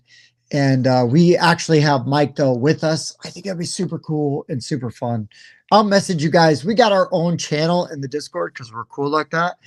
Um, but that would be badass and super cool. And I don't mind playing spooky stuff into Thanksgiving and to Christmas time. I don't give a shit. It's not seasonal for me. Um, as long as it's interesting and fun, who cares? Old Gods of Appalachia. You had me at Appalachia. Yeah. Yeah. All right. All right. They're in for it, but they're always game. That's what I love about them. They're always game. They're always game. All right, Mike. What else you got? Anything else tonight? Other than you've kind of said it, but we've done so many, um, um, we've done so many topics now after a year, like, which means we've done almost 50 different topics in a year, that we're gonna start sneaking in nights where we're just playing games, uh, Or repeating but updating topics. updating topics, that sort of thing. That's why we're kind of branching out and experimenting with what else can we do on our Wednesday stream besides a top five. Because here's Uh, the thing, we want to hang with you guys. We want it to be fun and we want it to be engaging. So everything we can do, right? Keep going, Mike. mhm. I Oh, just got excited. That's all. no, we're just branching out. Like, how else can we be entertaining and still stream on Wednesday nights? The Mhm. topics are great, and there's going to be plenty more of them to come. But we're gonna start mixing in other stuff, other formats. And I don't know. I don't know if that means we can't change the name. It's at No, this no, no, point, no, no. it's still Whiskey Wednesday, but it's not always going to be a topic. Well, and sometimes I think that the RPGs are going to be on a separate night. But we're still going to do like topic discussions. We're going to do game nights. I mean, Whiskey Wednesday is not going away. It will always be something, and it's always going to be, you know, Mike and I or us and a guest or whatever. I think the RPGs are going to be an extra thing. But what Mike's saying is, yeah, I mean, we've done 50 plus topics, right? And so we're either going to repeat some stuff. I mean, there'll always be new topics or new angles or different things we can do, but just things to consider. But Yeah, yeah, Friday nights are very much open at this point in time. So yeah, definitely easier for me. But yeah, we'll yeah, see. We'll and I see. can pop down here on a Friday night and do something from my basement pretty easy. Sometimes it's getting out of the house that's difficult, but if I can get the kids to bed and then like buzz over here, rock and roll. There you go. Um, so okay. Uh, anyways, thank you guys so much for being here. Super fun. Really glad to have everybody here. What a fun. Yes, we got to get. Well, we need Bob here It's for all that on list. Bob. It's Onus on all Bob. on Bob. Which I know But is going to require some research, but he's got it in him. but you guys all rock. Happy to be here. I'm glad to be feeling better. I'm glad to have Mike here back from Alaska. We're catching our groove. Glad to see all the regulars. Y'all rock. Make sure you like, subscribe, do all those things. We do have a Patreon, not required, but it is appreciated. We look forward to producing some role-playing game RPG content for y'all. Scott, what up, dude? Good to see you, man. And yeah, London, thanks for being here tonight. I know you're not always here that I know of, so it doesn't go unnoticed. If you guys want a Flamecraft promo, find me on Discord. Message me on Discord. I'll send you a Flamecraft promo, free, gratis, while supplies last. I don't have a ton of them, but I got enough to send probably everybody watching that would be interested. So if you've got Flamecraft, want a promo, I got one for you. And if you need more details, message me about it. Y'all are badass. Love every single one of you. Mike, anything else? No, we're gonna keep experimenting, and as long as you guys are here to root us on, it's gonna be fun no matter what. So Scott, I guess you just got to go back and watch the rest now. But I'm glad you caught us anyways. Oh, we'll show you an RPG session. Yes. Oh, no shame. I no shame. I'll go right to video with it. I'm good with that. Yeah, I think the only thing with Nick's was that he wanted to like have one go through where you could see how it goes before we share it with Oh, everybody. But here's the thing is that London and the Parakeet Griffin folk, those are just going to go right out, right? She ain't shy. She ain't shy. And that whole crew, they're not shy. They're all badasses. They're ready to go. No shame. It's gonna be a good time. Yeah, gotta go back in time. Uh and yeah, Scott, dude, I'm glad you even popped in and said hey. So I'd love to hear how Borderlands is. I was not sold on that Kickstarter, but that is one of my favorite IPs and game franchises. I love Borderlands. so yeah, I really look forward to gaming not just with Nyx, but with London, Christina, Aaron, all that whole crew. It's going to be awesome. Mike, I cannot wait. I cannot wait for you to get into it. You know, I may have to go back to the poker table over there for that. you So, might because you're going to need to roll dice, dude. You're going to need to roll oh yeah, dice. yeah. I can't play games here at all. And yeah, David, you're not wrong, dude. London and the Parakeets. If we were playing Rock Band, that'd be my Rock Band name right now. Right now. Oh boy. And it's even better if you knew London and her whole crew because they are all amazing. And if you don't know them, you need to go back and watch our game night stuff with them because her crew freaking rocks. They're the I'm gonna best. have a. I'm. Tim, my band is gonna be a progressive metal band called the Ruins of Tarmac. So Oh, I yeah. see what you did there. I see what you did there. I like it. Well, I'm going to take London and the Parakeets because I'm going to steal from somebody more creative than me, and I'm going to latch on to people that I admire and respect. I So feel like a band called London and Parakeets is starting off with like tweet, tweet, tweet, tweet, tweet, tweet, tweet. no, Like, see, I went London is calling, but maybe that's because I've been listening to the Clash lately. So I'm more of like a London ah, is calling, you know, like go a little punk rock to that. And yeah, we know Parakeet, we know London would listen to the Ruins of Tarmac. Um, yeah, I might have to go with a more like because I've been listening to the Darkness again, right? Like a lot. Like I have to find something that would be. a hair metal band Uh, name, well, they're not hair metal though. They're almost like they're like a cross between like glam Spinal rock. Tap and glam rock Yeah, there you go. That's what I. because That's because they're kind of funny. Like Mike here, real quick, dude. One of the names of their songs is "One Way Ticket to Hell" and "Back." oh my god. You see what I Oh mean? boy. See what I Uh-huh. mean? Or another one of their songs is, and this was their last song they played at their show was "Love on the Rocks with No Ice." Okay. So in other words, they'd be doing Eagles covers that would be like Hotel California in Nebraska. Right. So, Okay, Mike, gotcha. what I just learned Best I is got. that I need to send you some links to some Darkness songs so that you can listen to them and then tell me what you think. Um, I've and, listened to the Darkness, not in detail. and Bobby, they're not as crass as Steel Panther. I like Steel Panther, like Two in the Pink and One in the Stink. I think is a hilarious song from Steel Panther, and it is exactly what you think it is.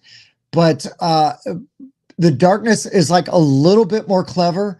But like Mike, I'm gonna send you a link to a Darkness song called Black Shuck, and it is about a demon dog.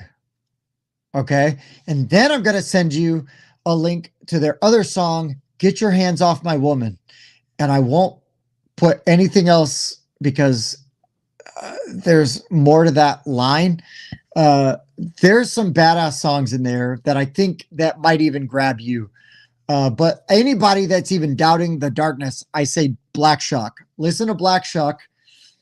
That song, like that's Okay. the first song on their first CD. So good. It's on Permission to Land. I'm gonna send you a link as soon as we're done with this. And if you tell me you I don't like that song, I'm gonna be like, okay, I apologize. I will step away.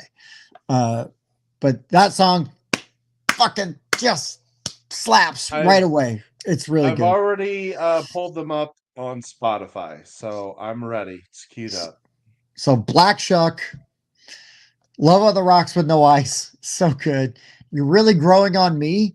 It could be about a girl that he's not sure if he likes, but he keeps seeing, or it could be about an STD. You're just not sure.